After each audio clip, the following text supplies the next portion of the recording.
everybody? That's right. It's Wednesday. You already knew that. That's why you're here.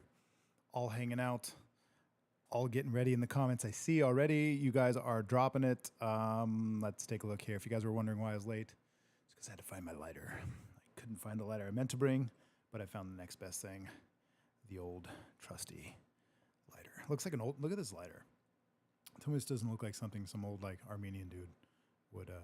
I don't know if you guys know what these are. You probably don't smoke cigars. But this right here, this little piece that comes out, this is actually called a punch. So this little tiny thing right here that comes out of it actually punches a hole in the cigar, and that way you can smoke it. And of course, this end, if you don't know what that is, God help you. So what's up, everybody? Thanks for being here. Hope everything sounds great, looks great, feels great, and I hope you guys are having a good time. Casey says, my other lighter is better, just saying. You're probably right, but you know, sometimes Josh is always on the move and doesn't always have everything he needs with him. Actually, he does always have everything he needs. Doesn't always have everything he wants, and that's okay. So, guys, thanks for being on here. Girls, ladies, gentlemen, folks, dropping the flags. What do I got for you? Let's see. Let's get used to this soundboard real quick. That one's okay. I think we could get a better one. Definitely not that. There we go. It's the red one. Okay, so anyway, soundboard's still out. Eventually we'll get a new one. But I did get a nice gift today. I'm going to show it to you guys here. I had a friend, if you guys watch my YouTube channel at all, which a lot of you guys are watching from YouTube, but I did a video with a young man that was a Vietnam vet recently-ish. His name was Mark, and he was a combat veteran. And so he actually came by today and brought me this nice, beautiful bottle of Irish whiskey. So this is actually what we'll be drinking. So this is what we're smoking. This is what we're drinking. And this is a Rocky Patel, and this is a Dead Rabbit. So I never had it, the Dead Rabbit. So this Irish whiskey is going to suit me for the night. I literally have never had it. Don't know anything about it. I just know it's whiskey, and I just know I'm super down to have a glass tonight. So anyways, you guys already know what the deal is. This is Artistic Freedom episode 56. It's kind of crazy to think there's been that many so far. I mean, I've heard of crazier things. It's not that crazy, but it's cool.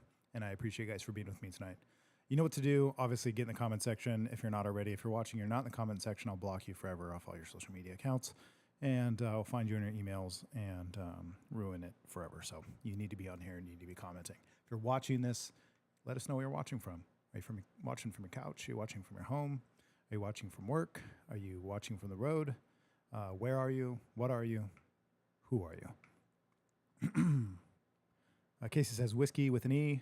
Yes, Wickesy. So it just depends on where it's from, and we'll determine how it's spelt. Casey saying, what about your glass? Casey, hang tight. Just watch the show. That's what you're here for. Guys, so you know, and girls, if you want to get in the comment section, get spicy there. That's great. But also, if you have any questions and you want to ask them, you know what to do. I know you will. Tonight's going to be very interactive. Meaning, since I don't have a guest and it's just me, as usual, I kind of like this. I can hide like behind. Almost dropped something. So it's kind of cool that I can like hide behind this and put my glasses on and my hat and a cigar, and I can just kind of be. Technically, I could even like hold up a glass. I could be like this, and then let's see right here, and then that way we could have a live show, and I don't have to worry about anything. I don't even have to be me. Anyway, sorry guys. It's been a long day. It's been a good day. It's been a great week. I hope you guys had a good week. So, what was I saying? I actually already forgot. I've been having such a good time. You guys know what to do. Get in the comments, ask questions, respond. I'll respond to you. That's what it was. Since I usually have guests, I don't always get to everybody's responses on here, but it's pretty cool actually that I get to today. I like doing that. It's always fun. It's almost like I should do every other episode just me and then one with a guest. It makes a little bit of sense actually. I'm going to do my best to follow you guys in the comments section today. That will be kind of my goal since I don't usually do it. Brody Jade saying, nice whiskey. Let me know how it is. Will do. And we'll be enjoying a glass of that here shortly. So Natalie's saying, thumbs up, ladies. That sounds weird, Natalie, to be honest with you. Christy's saying she's watching from the couch. What's up, Christy? What's up? Justin's saying he's watching from Shaver Lake. What's up? Thanks for being on here. If you guys don't know what to do, get in the comment section, ask questions, just watch. Let me know you're watching, where you're calling from, but also send those flags. We like to see those flags. Send the flag icon. If you can't find it, I really can't help you because I don't know how to do the other, but I do like when you guys send it, so it's really cool. Natalie says she's watching from her living room. There's the flag again. Yes, Christy almost broke shit, so that's cool.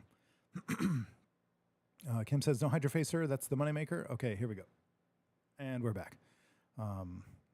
Okay, we're going to get straight to the first question of the day. We got quite a few, so hang tight. It's going to be a good evening.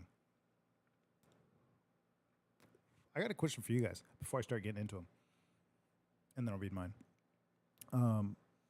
When you're anticipating tonight's episode, tonight's menagerie, the effects of said live stream, Artistic Freedom episode 53, Joshua Ray Farmer, Clovis, California.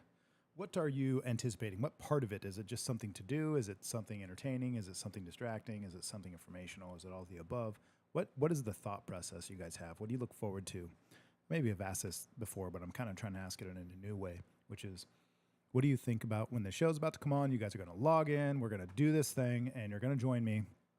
Sorry, it's going to try to focus on my hand, my cigar, and not my face, and I'm fine with that too. You're just going to have to suffer with me on the camera. But anyway, yeah, you guys let me know. What is it that you look forward to? Like before the show, what's going through your head? Is it, this is going to be awesome, I can't miss it, oh yeah, it's Wednesday, or I've been waiting all week. I know some of you have. Don't lie to me. I know some of you have. Brody's saying, where's Sister and Mom? Sister and Mom, I'm sure will be here shortly. We will find out. Okay, so we'll find out. I'm still getting used to this soundboard since my old one broke. It's still hard because the new one is just colors. The old one was pictures, and I need pictures. There we go, Brody. Thank you for that. There we go. I remember this one. Okay. Brody J says, I look forward to seeing what new thing I'll learn that I can use towards life. That's awesome, and thank you for that. Speaking of life, my first question is, what would you say is your best quality? Wow, that's a hard one. I actually pre-read this one as I screenshotted to read it to you guys. So I have been thinking about it and haven't came up with an answer yet. Casey said the advice. That's why she watches. So she looks forward to. That's awesome. That's good. That means you should have some questions, which I know you do because you've actually submitted a few. But if you have them on here, then feel free to do so. Natalie says, it's a welcome break to hang out with fun peeps, and I agree. By the way, I got to see Natalie today. Thanks for coming in. And thanks for the treats. Everybody loved them. And I'm glad you bring me my own because the girls dig into the rest of them pretty quickly. Actually, everybody dug into them pretty quickly. It's quite the full house today at the shop. Okay, so you guys keep answering that, sending me your feedback. Ask me anything you want, of course, in the meantime. But let me get to this. What would you say is your best quality? I think that probably changes all the time, and it also changes throughout, big chunks of life. Probably I could take out and extract one specific quality I would say is in that, certain time period. I would say they're probably different, but let's just say overall, I guess, is probably the question. I don't really know how to answer it, but maybe my desire to do hard things, and whether they're scary or not, just so that I can find the gold at the end of the tunnel, the gold at the end of the rainbow, the light at the end of the tunnel.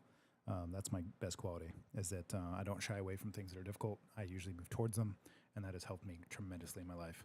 I feel like a lot of people struggle with that, and they move away from things. They move away from the things that are going to develop them, and then complain about not being able to be strong. They don't say I'm not strong enough to handle life. They usually just say, I don't really like the way life is, therefore I wish it would change, and that's weakness, instead of saying, my life isn't what I'd like it to be, but that's okay because I'm going to push forward and do hard things to get it to where I want it to be. So I would say that's it, and I thank my parents for that. My parents definitely aided me there for sure, 100%.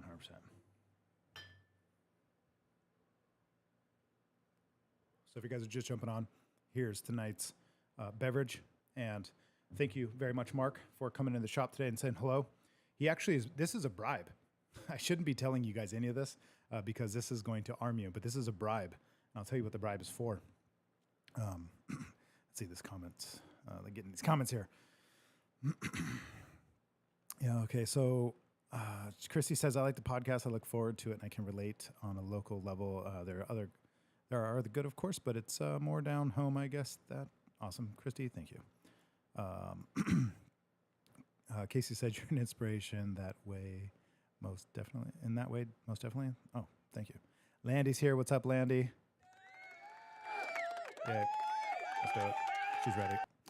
She says, I like the stories. Cool, because I like to tell them and I like to talk a lot. So this gives me a really good excuse to be able to do so. So thanks, guys, for being on here. So if you guys didn't hear it, my best quality, I believe, about myself since I was asked I believe this is a Facebook question. My best quality, I would say, is my ability to persevere even when things are difficult, and my tendency to move towards even things that are difficult. Most people move away from. So yeah, we'll get to the next question. Unless you guys have them on here, I'll do my best to watch.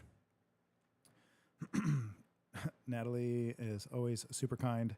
I wonder if you're probably like this to everybody. I mean, in the sense that, respectfully, in the sense that you're just a wonderful person to be around. Everybody in the every time you come to the shop, everybody's day is better. Natalie, you should know that. Joshua, a great quality you have is curiosity, and don't judge people without information and your ability to make shit happen. Fucking A. Like, yeah. What else do I have here? There we go. That's right. Thank you, Natalie. I appreciate that greatly. Matter of fact, I'm going to read that again. Joshua, a great quality you have is curiosity, and you don't judge people without information and your ability to make shit happen. That's really cool. And yes, very much thank you for all the treats and all the gifts, all the TLC. So next question. I didn't screen any of these, so I always get a little bit hesitant. But actually, before we get to the next question, no, I'm leaving you in suspense. Why don't we pour a glass? By the way, this is my normal glass. And actually, this is one of my favorite cigars, too, by the way. The Rocky Patel. This is the 1999 Connecticut, and it's one of my absolute favorites. It's a light cigar. It's easy for me to smoke. Not that you guys are interested in cigars, but just in case you were, there's the camera. This is one of my favorites. It's really my favorite companies, Rocky Patel, a few others, which, yeah, well, I can go on a side tangent on that because I love these bad boys. But this is my normal glass. We're not using this today. Let's put this away. Okay, so that's a real background, if you guys can't tell.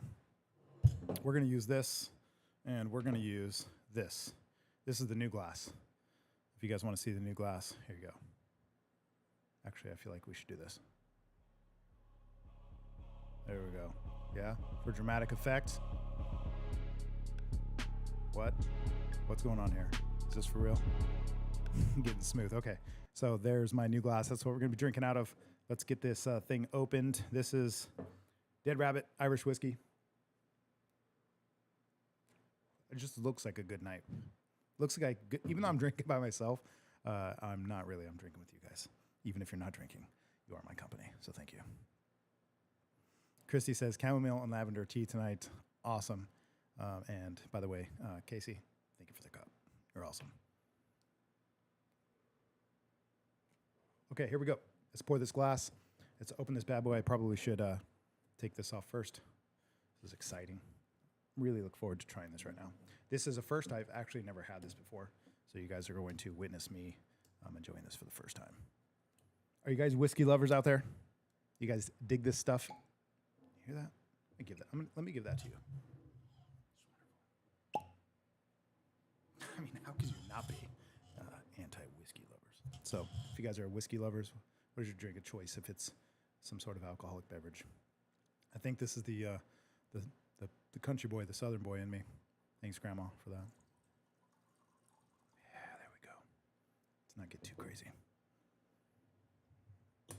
Okay, let's put this thing over here before I make a big mess. This desk is getting smaller and smaller with everything that I got here. All right, we got Shell on there. She says, no, I'm late. You didn't really miss much, but you did miss a little, so you may have to go back. But thanks for being on here, sis. You know, we love you. And, okay. So, this is the Dead Rabbit. Let's try that. Sounds terrible, but hopefully it's not. Oh, it smells wonderful. It smells sweet. It smells really sweet.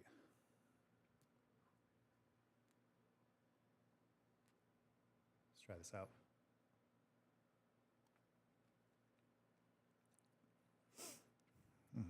Wow, that's very interesting.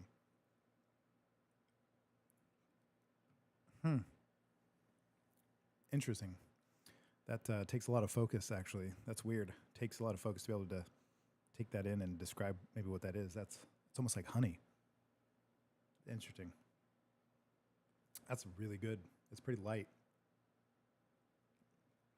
Very sweet, very smooth. It's like cinnamon honey. That's incredible. Well, we found a good whiskey. Thank you very much, Mark. Thanks, Mark, homeboy. He'll actually be soon. Oh, so I didn't tell you what he actually brought this whiskey in to bribe me. So I'm actually drinking a gift out of a gift with a gift. So thank you guys. Spoiled. It's true, but I appreciate it. You know I do. Kim says, "Is it gamey?" No, it's not gamey. It says Dead Rabbit, but no, it is not gamey. It's actually incredibly sweet. It's a honey cinnamon sort of whiskey taste to it. It's actually really good, and it's very light. It's not super strong. I didn't get that. Could you try again? Let's make sure Siri gets off here. I hate when she pops up. I need to turn that off. Okay. All right. So Mark's bribe brought me the whiskey. His bribe was that in trade for the whiskey that I would do lettering on him. I know I say I never do lettering, and I don't. But how can you say no to a Vietnam vet, guys? And he's such a nice guy. Again, if you guys haven't seen his YouTube video, I did record me and him doing a tattoo session recently. So if you look up the combat veteran video, it's got old man Mark on the cover.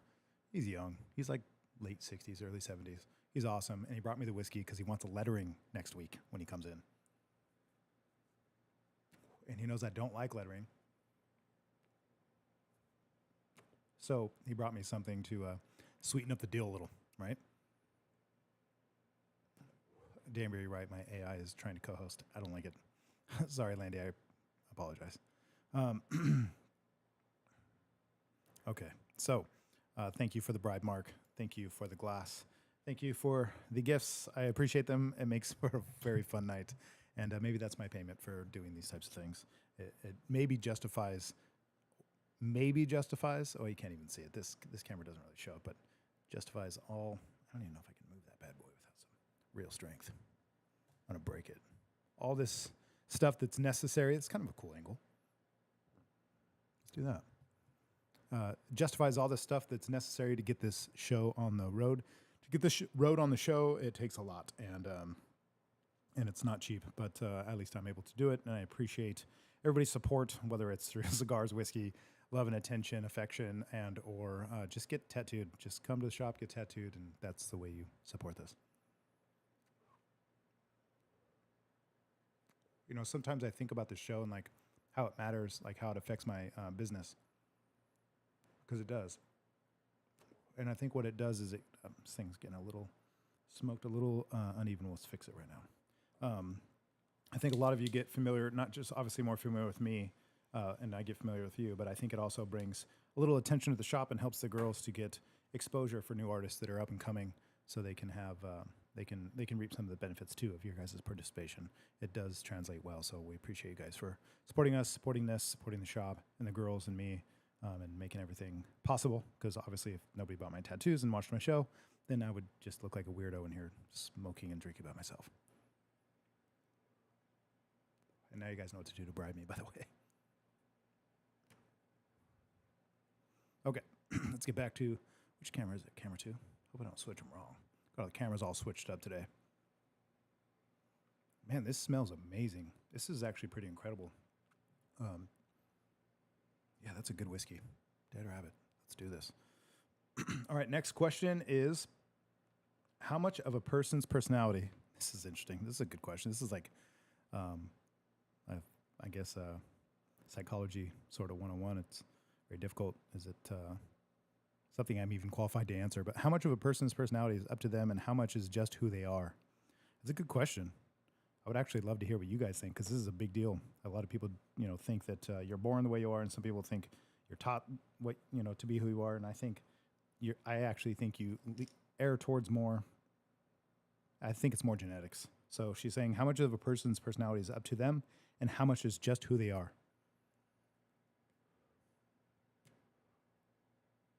So like if you have a choice, like do you have autonomy over?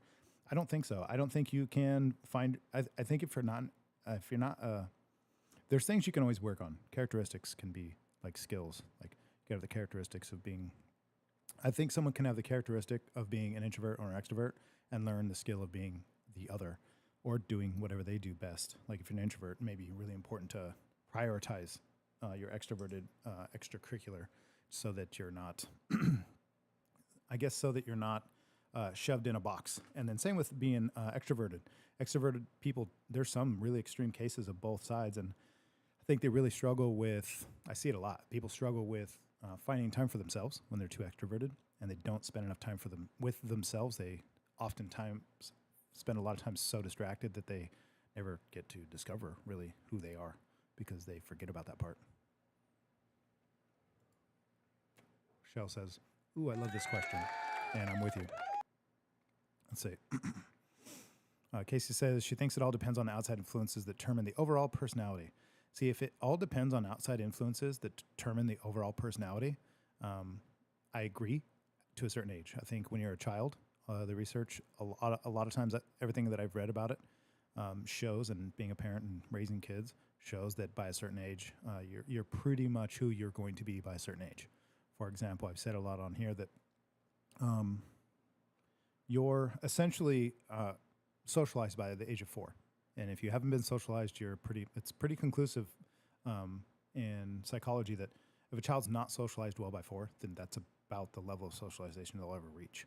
It's very difficult for those kids to ever integrate into social settings later on in life. It's almost impossible, actually. So there's some characteristics that are definitely taught. But after a certain age, I think you have a little bit of autonomy over deciding which ones to master.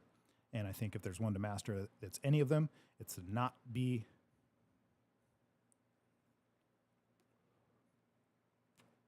It's not to respond emotionally. It's not to respond immediately to your emotional state and to analyze your emotional state and decide then how to respond. That would be a wiser thing to do. And I think that would be an example of having a certain personality, but maybe treating it better and utilizing it a little more effectively. So yes, it depends on outside influences when you're a child. I think a little less when you're grown, but at the same time, careful who you hang around because, well, you'll become more like that in which you consume. Whether you eat food, you're consuming food, you're consuming information, consuming people and personalities, energies, if you will. You be very cautious of that, of course. Typically, people think, oh, I don't like the people I'm around because their energy's off. Well, you're probably around them and you tolerate them because you're more like them than you think. That's very hard for people to accept. As soon as you accept that, you can make changes in your life. But as soon as you start to lie to yourself and say, I'm nothing like my friends and I just want to find a new group, you're more like them than you think. More like them than you're not, probably. You're probably more like the group of friends you currently have that you don't want to be around than the group of friends you'd like to have that you don't have around. And that's why you are where you are in terms of that social circle. Danvers says people change constantly. Some characteristics are passed down, but usually people blossom into who they want to be. Yeah, I kind of agree and disagree with that too. I don't think anybody necessarily wants to be negative. I don't think anybody wants to be down and depressed or sad or lonely. I think those are states that people find later on in life because of the personality that they didn't realize that they could work on, I guess. It's kind of complicated. But yeah, there's a lot of choice there.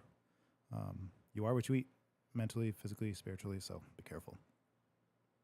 Casey says, as in how you grew up and you grew up around. Yes, that's true. It has a lot to do with it. That's why it's important to be a good parent, because kids can't choose good parents. Parents have to just be that. Brody Jade says, I think my personality is just a bunch of childhood movies combined. And if that's your heavy influence, then you might be exactly right, that you experience your reality through that in which you... Take another smoke before I formulate this response. So that's exactly right, that you respond to the world in the way in which you're taught. You use the language, if you will. It could be metaphorical and literal, both, just as evenly. You respond to the world in the way in which your language fits. Your language oftentimes very much shapes your understanding. So therefore, the things you grow up being... that's why we know it's important to protect children's minds from certain things, especially movies and information, certain experiences and people, because we know that has something to do with their development. 100%. Rochelle says, I believe we are all deep souls who get taught, jaded, influenced by society. Unfortunately, a lot of times we forget about who we are deep down. Find your soul, find your truth. Yeah, I agree with that. Casey says, eventually you become your own person with age and experiences. That could be true, but I don't accept the premise that that's what you're stuck with. I like to think that regardless of the personality you have, for the most part, most characteristics and traits, you can drop the bad ones that are obvious and adopt new ones that are, of course, better or more useful and serve you better. But that's very hard to do. It takes a lifetime to sharpen those blades. So you got to get to work. Casey says, I was raised by my grandparents, and I think that's where a lot of my old soul personality comes from. That could be very true, because I'm sure they're a lot different than today's modern people, at least to some degree, maybe a large degree. Diana's on here. What's up, Diana? Thanks for being on here. That's right. A little bit of party tonight. You missed it. I got some gifts. Got some whiskey. Whiskey gifted. What's better than whiskey gifted? I don't know. This is delicious. It's almost too good. And Damria says she loves the show for multiple reasons: the art, social interaction, etc. Thank you. No Town's on here. What's up? Thanks for joining us. Just finished with church. Well, thanks for being here. This is one of my versions of church, my community. So thank you guys very much for being here. Christy said I had to ban Jerry Springer when my son was young. Yeah, 100%, because we know that it affects our development. It affects who we become. It not just hurts us in the moment in which we're usually consuming things, but it can affect us long term. It usually often does, 100%.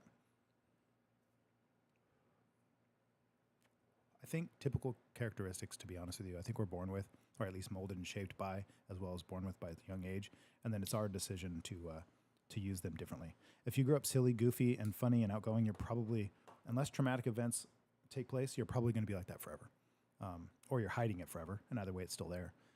But I don't think you really change too much, and it's really hard to explain in a short sentence. But I do think that there's more fundamental about us than what we like to agree, but that you could use it in a more productive way. I think that's a simple way of saying it. Jennifer is saying it right, that it's the age-old question of nature versus nurture. She's saying it's both. You're born with a genetic behavioral structure. You're definitely influenced by your environment as you grow. Peers, family influences, trauma, etc. And that's exactly it. But there's, of course, obviously a lot to it. There's a lot to unpack. And what I think the big question is, what do you do with that after that? Say you become 25, 30 years old, you realize your life isn't exactly what you know it could be, which is often the case for all people, probably at all points in your life, especially as you grow older. But that's the first time I think it starts to really hit people, is when they realize, wait, I might have control over this to some extent. What can I do about it? So one thing that I like to point out, and I keep it real simple, is the answer to these sort of conundrums, if you will. My response to it is always this: if you're not physically as fit as you can be, if you're not mentally as fit as you can be, you're not educated, you're not sophisticated, you're not paying attention, you're staying distracted all the time, you're consuming things that are trash physically and mentally, if you're not in touch with your spiritual side, of course, and you're not feeding that, if you're not giving back, if you're not becoming something you know you can be proud of and others can too, if you're not doing the things you know, you're not eating what you're supposed to eat, you're not doing the physical work you know you're supposed to do, and you're sitting around and you know you shouldn't do it, but you're going to do it anyway because you keep scrolling, you keep flipping channels, and you keep hanging out with the type of people you don't want to be like, and you don't know any of the types of people you do want to be like, or at least you're not spending much time with them, well, then you're recipes for disaster, regardless of all this psychological sort of labels that we need to use for describing these sort of behavioral structures. If you don't do those things, then none of it matters. I know it's hard to hear all the time for some people, but it's true. Get your body right, get your mind right. Control the food, control the information, the food coming in, the information coming in, and you'll watch your life change. If you're not doing that, then none of the rest of it, to me, it's just Band-Aids on a leaky pipe. Brother Jade said Jerry Springer taught you what not to do in life. Yeah, I think I've heard it put well once. You might learn some really good information by possibly reading, let's say, dirty magazines. You might actually learn something that's scientifically useful. But I've also heard that it's not worth digging through the trash to find a few pieces of edible food. You might as well just go where the edible food is. Natalie says, I get my tough stubbornness from my dad and my sweet disposition from my mom. I think genetics and raising. Yeah, obviously both matter. But you guys have probably heard something about some of the stories of people being twins, like biological twins, and how similar they are, even though they never met, and then they get reunited when they're well into their adulthood. Danbury said she can never be educated enough. That's true for anybody, and that's what's wonderful about it. It's a never-ending trail. That one of my favorite quotes, one of them is, "It's not that art is. It's not that art. See, I want to say it right. It's not that art is hard. It's that life is short." And I think that that's true. I think something like that. I'm kind of botching it a little. But given enough time, we'd learn all kinds of things, but we don't have a whole lot of time. So you got to get it quick, and you have to survive. And that's usually the sort of law of the land. That's how nature likes to operate. Like the baby bird being pushed out of the tree, and see if you fly. And if you don't make it, and your genetic code can't be passed on. For those who make it, those are the strongest. Those who are allowed to survive.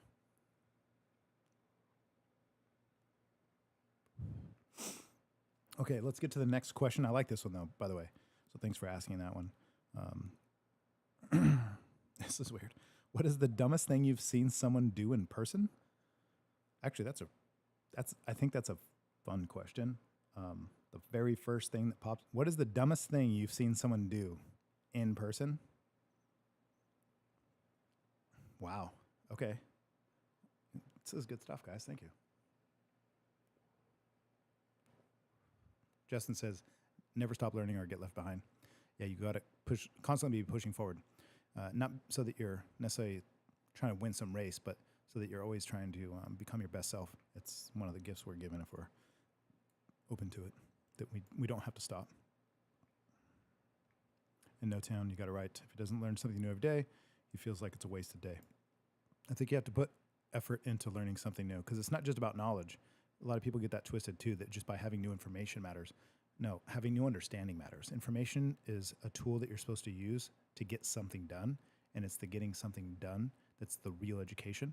Some people think holding information in their head is legitimate, and I just think it's fairly useless unless put into action. And I think that's the state of the world today. I think we are fucking up by thinking that information in our head matters more than physical action, and that's unfortunately the sad truth. Natalie says, however, my ability to hide pain comes from my trauma, so we continue to change and grow as we live. Yeah, your ability to hide pain comes from trauma, of course. That's exactly, I say it all the time that I think God needs warriors, and the only way he can get them is tried, true, and tested. You have to be battle worn. It's just the way it works. That the world needs badass people. You're going to have to go through the shit. It's just, there is no other way. It's like the best soldier is not going to be the best soldier if he's never seen battle. He might have been the best soldier. He could have been. Maybe has the best abilities and would have shined brighter than all the rest. But if he never sees the light of battle, then he's definitely doesn't get to hold up that mantle. So you actually hear a lot of people in battle or war say that if they never got to see or return gunfire, they'll often feel like they never got their chance to prove it. And I think that's definitely true. People can relate. Okay, so the dumbest thing you've seen someone do in person. I got an answer for that like as soon as I read it. The dumbest thing I've seen people do in person is waste their lives and their talents thinking, conversing, and watching bullshit, mindless entertainment. Where people spend so much mental energy trying to be right, trying to say something interesting and influential, instead of trying to actually get to the nitty-gritty and something that's useful so they can apply it and take action. It's people who aren't looking to take action and change or make anything better. It's people who are just talking to talk, who are just listening to respond, and not... basically, they're spending their life watching TV. They're spending their life watching other people live fake lives. Fake people living fake lives with fake stories. That's the dumbest thing I've seen people do in person, is you're a real human having a real experience watching fake shit. It's so weird to me. It's very, very strange. That's probably the dumbest thing I've ever seen people do in person. I hope I said that right, because it is, to me, the stupidest thing. You're a human alive. You won the genetic lottery, and you've absolutely won the cosmic lottery. And yet here you are wasting your time watching and doing and experiencing things and talking about things that are fucking useless over and over, well into your adulthood or later on in life or till death. I see it, and it's really sad. It's really sad because you're missing out tremendously on the gift given to you. People want to distract you. They want to suck you in. They want to get you in the ecosystem. They want you to be a consumer. They want you to be a buyer. You need to be very careful with that, because the truth is, like I said before, you need to work out. You need to do hard physical things. You need mental toughness. You need to be able to control your emotions and not respond always to how you feel, but to how you'd like to respond based off how you, not based off how you feel, but you can have an emotion. It doesn't mean you have to respond deeply. Like, if you get really angry, you don't have to just blow up, right? You should probably respond intellectually. I feel like we should do the same thing with every emotion and every state. We should decide how to respond to it. It's very logical. I get it. It's not always as easy for everybody. Easier said than done for sure, but that's why it's worth it. See, that's the dumbest shit I see people do. Let's see here. Justin says, I just saw a union guy cut his fingers off with a circular saw. He was 3 weeks out of high school. He never used one before. Yeah, that's legitimate. I don't know exactly where you're going with that, other than, that's. I've seen the same sort of injuries on job sites, and you need to be careful out there. That's for sure. Especially if you're a man working with your hands, you got to be very careful because you're going to need all of your appendages. Casey said, I've recently started to really listen, and I've made so many good changes because I take advantage of an intellectual conversation. That's good. Natalie says, dumbest thing. Drunk people, sadly, too many examples to list. And sorry, ladies, but it's usually women.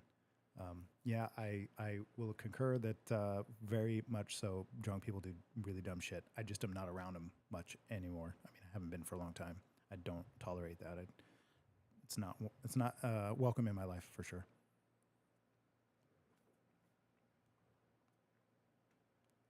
So let's get to the next question. These are good. It's another one. It's like psychology stuff. This person must be in a psychology class. What type of personality do you find most exhausting to be around? Interesting. Justin says, got to watch the new guys closer. 100%. They're as green as can be. Usually when you're new, it's 90% information, 10% action. And as you start to get better, the goal is to move the needle over to 90% action, 10% information. I think I think that's the journey of a student, is when you're learning, especially something very dangerous or very important, then it should be 10% action, 90% information. That's my philosophy. And I've learned that through teaching people tattooing and other things, even in construction. When you're brand new, you need to be listening a lot, paying attention a lot. 90% of what you do should be listening and watching. Just like if your life isn't what you want it to be, guys, little pro tip, if you will. If your life's not what you like it to be, you should probably close your mouth. Honestly, you should probably shut up and listen to people, and only the people in which you would like to aspire to be, and do almost no talking at all. Matter of fact, especially early on in life, it's better. My dad taught me that. I wasn't very good at it. Still am not, but I do my best. I definitely understand its validity, but shut your mouth and pay attention when you're new. And when you're new, just like at life, it's 90% information, 10% action so that you can learn. And then along the way, you move the needle to eventually 90% action, 10% information. So there you go. Pro tip. I say that to all the apprentices too, by the way. Yes, drunk people definitely do dumb stuff, no doubt. I've never seen a drunk person do anything smart, so that's needless to say. Casey said, that's funny because I take psychology classes and this stuff is interesting for me to hear. Michelle says, 20 years ago at a house party, I watched a guy put his hand in a piranha tank. Oh, man. I'm going to let this thing go out. I know it. It didn't light well. That's okay. I actually don't know how long I had it in my humidor. Maybe it wasn't long enough, but let's see if we can get it going. Nope. She's dead. I'll get her back. Yeah, the piranha, that's terrible. But thanks. Thanks for sharing that, because that's pretty bad. Don't put your hand in piranha tanks, guys. Let's see. Jennifer says yes. Not exactly sure what you mean, but yes, or what you're responding to. Sometimes they come in a little. It's a delay, guys. So I apologize for that. There's a delay in the responses, so sometimes it's hard for me to exactly. It's not necessarily like an real time conversation because I think it's probably like a good minute sometimes. Okay, let's do this. Next question. Oh, I didn't even answer it. I keep getting into the comments. What type of personality do you find the most exhausting to be around? None. I don't let that exhaust me anymore. I am now in control of my energy, and if somebody else does not match it, it does not matter. I do have control over my life. That's one of the freedoms that I get to enjoy because of the hard work I've done. I get to enjoy being in control of the people around me. If I want to divorce a customer or client, if I want to get rid of a salesperson or somebody walking in my studio or shop or business, whether it's on my show like here or it's possibly even somebody working with me. If it's an apprentice, for example, like recently I just got rid of a bunch of them and I was happy to do so because it made my life much better without them. I don't need people who don't help me move my needle forward. If you want to join my life, you have to help me in my life. If you do not help me and you stop me, I do not allow you to be in it, so your energy will not affect me because I'm in control of it. It's a wonderful thing. You've got to earn it. You can't do that if you're an employee as much as if you're an owner. You can't do that if you're a slave as much as if you're free mentally, emotionally, spiritually. Let's see if I can get this thing going again.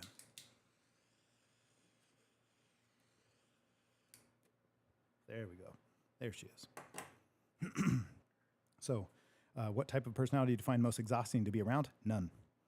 None at all, actually. I don't find it exhausting. My energy is protected. Okay. Is this somebody? It looks like you guys are saying hi. Okay.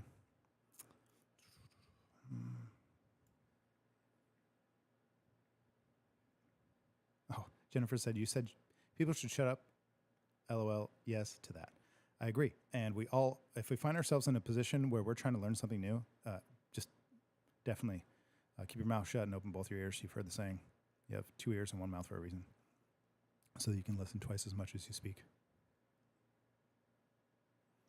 Let's see here. Jennifer is also saying hi. That's cool. I love when you guys get back and forth in here. It's really cool. It's actually really cool to see you guys do that before the show even starts, or at least before I jump on here. It's actually really neat. All right, so let's get to the next question. And thank you guys for these. These are wonderful. This is the kind of questions that I dig.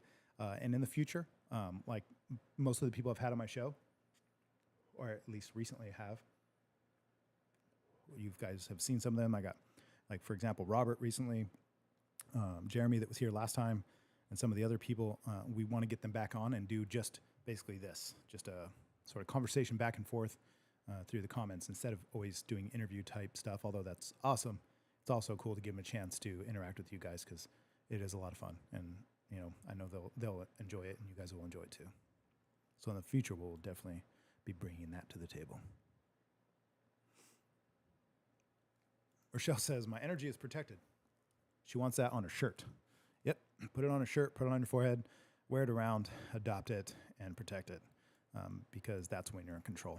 If you are at the whim of other people's energies, you're going to have a real bad time. Just like phrases I hear people say a lot. People will say things like, that person really pissed me off. Wrong. That person did something and you got pissed off.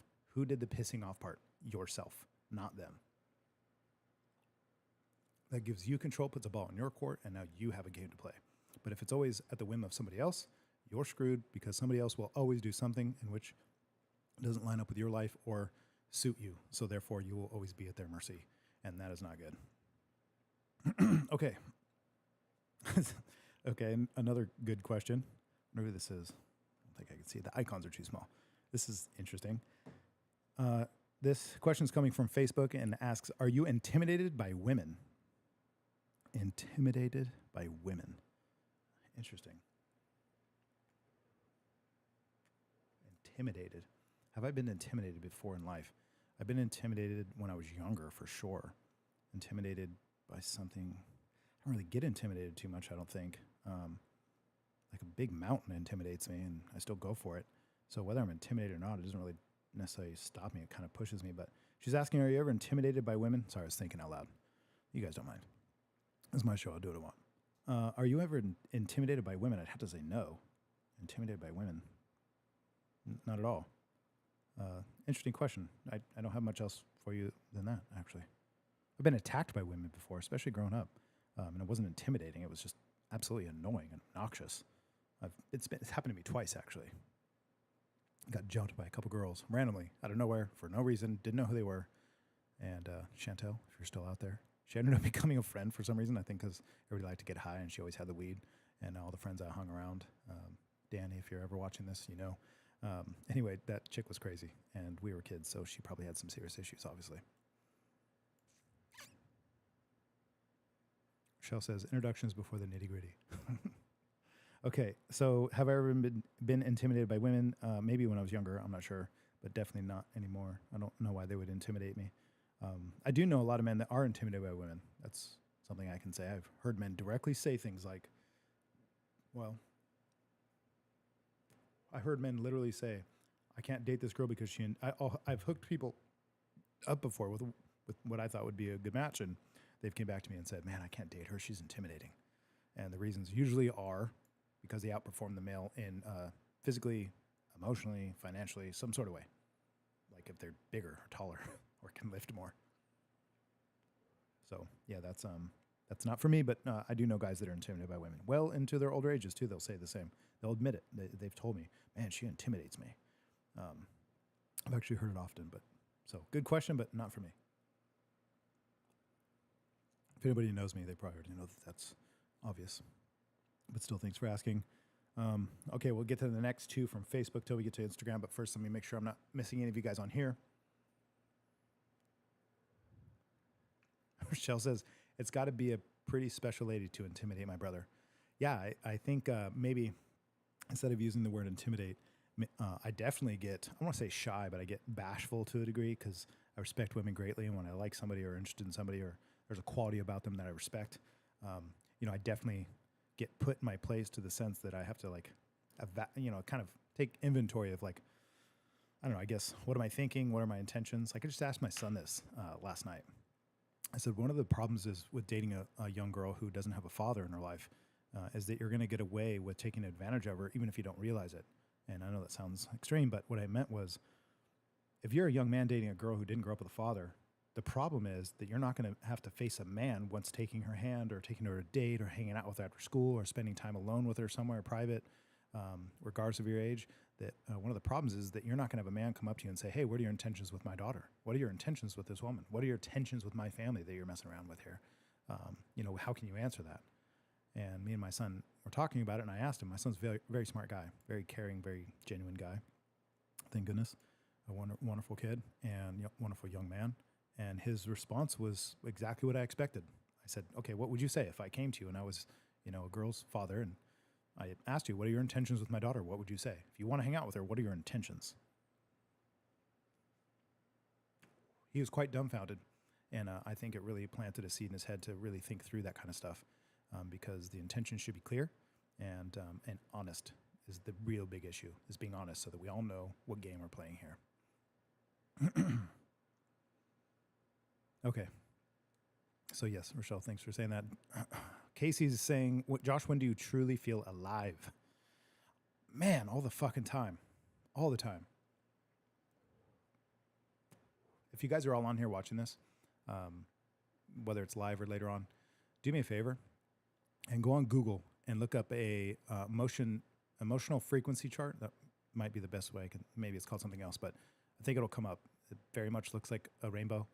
Look up emotional frequency charts if you haven't already or you haven't seen it. If you guys want to look at that, Google it, check it out, and understand what's at the very, very top, which is going to be maybe labeled, depending on what chart and who's writing it.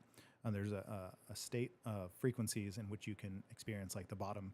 Somewhere in the middle is like anger and aggression. Somewhere at the very bottom is like depression and selfishness, things like that, sadness.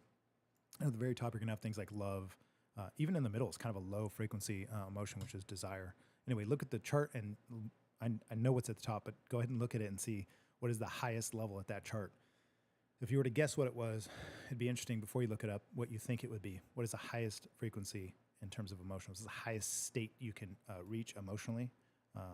and in terms of like how you feel and what's, say, most powerful.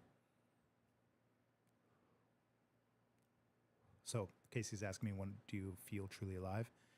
Look up that chart, look up at what's at the top. And when I'm in that state, which is very often, thank goodness, I've done a lot of work to learn how to do so. It's very worth the journey of figuring out how to achieve such a state, and you will know what it is that makes me feel alive. So look up that emotional frequency chart and find out what's on top, and you'll have your answer.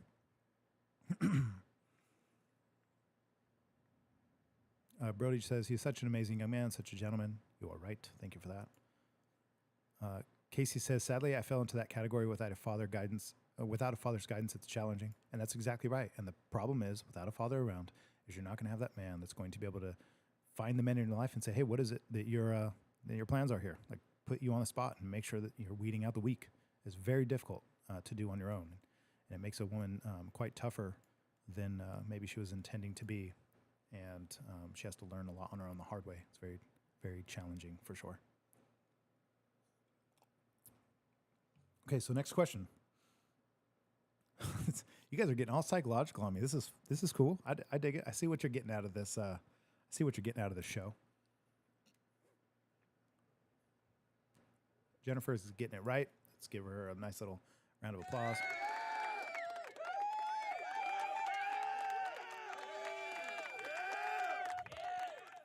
There you go. And I think it takes a lot of work to be able to achieve such a state. Some people spend their whole lives chasing it, looking for it, or accepting it. And some people, once finding it, never let it go, and they end up becoming like the shaman type people who just they go for, let's say, a sabbatical, a year sabbatical or longer. They go on a long trek with no shoes across the fucking world, and their only objective is to find this state of enlightenment. And some never come back because they found what they were looking for, and they thought they were going to go find something to take home, and then they realized that when they get there, they're already home. And so that's quite a remarkable thing. That was an oversimplification of very many people's journeys, but it's quite wonderful. So yes, Jennifer, enlightenment is the answer. Thank you for putting that up there. So next question is, who was your first heartbreak? Thanks, guys. This is cool. Get to know Josh Farmer Night.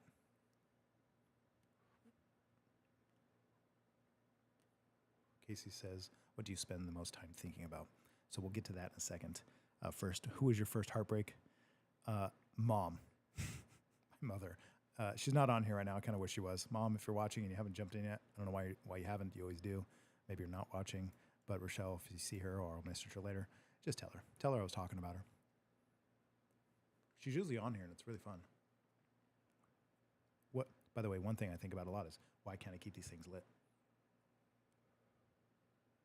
There we go. Brought her back. So it was your first heartbreak was Mom. I was like 7 years old, and I remember wanting to care for her so much. She was a single mom, and I loved her dearly, of course. Young boy, his only son. And she was a wonderful lady. She's such a cool person. I've always just had a deep sense of love for my mother as early as I can remember. And she always treated me very importantly, like I was the man of her life. And, I saw so many people come and go that she was the person I thought, when I grow up, I'm going to care for her the way that, this might sound cheesy, but I'll care for her the way I wish these guys would. And I remember telling her that all the time. Once I got older, she explained to me once, and this was a life-changing moment. I've said it on here before. It's part of my life story, a huge part of my life story. That is when she told me, Josh, because I used to tell her all the time, Mom, I'm going to marry you when I get older, and we'll take care of all these problems in which you're facing. And she would laugh at me. And one time she finally explained it to me. She goes, Josh, you can't marry me. And I was like, what? You just crushed my world. What do you mean? I was 7. And she further explained that I can't marry her because I'm her mother, and I'm supposed to find somebody else. And her way of rationalizing it with me as a 7-year-old was, you're going to want to marry somebody else because I'm older than you, and I'm going to die before you, and you're going to want to have someone to spend your life with. So not only did I find out in that very moment that I can't marry my mother, but I also found out that she's not going to live forever. And my life changed forever that night. And I'm not even blowing that out of proportion at all. It's one of the most pivotal moments of my life. So thanks for the question, which was, what was your first heartbreak? My mother. And it was necessary. You got to get out from under the wings sometimes, son.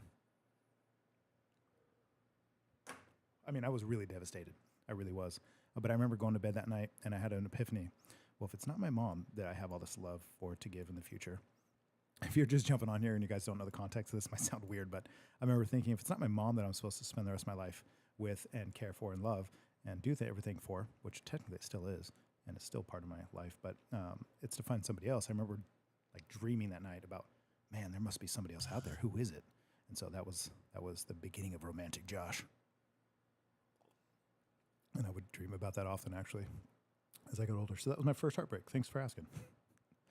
Okay, so before we get to the last one on the Facebooks, let's get to a few of these on here.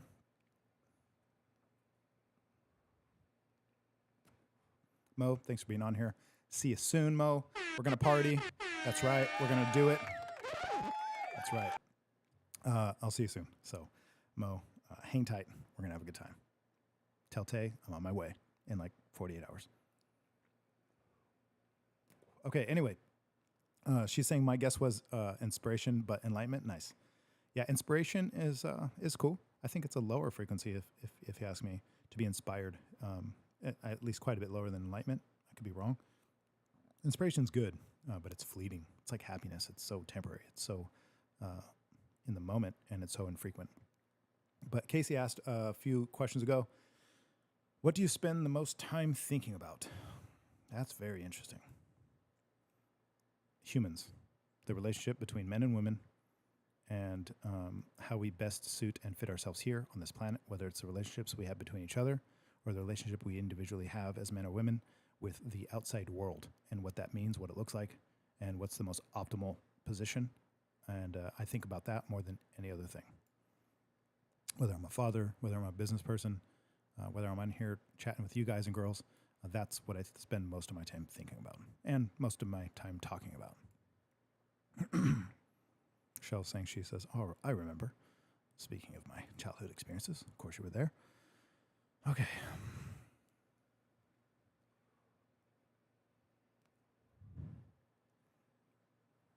Thank you, Rochelle. Appreciate that.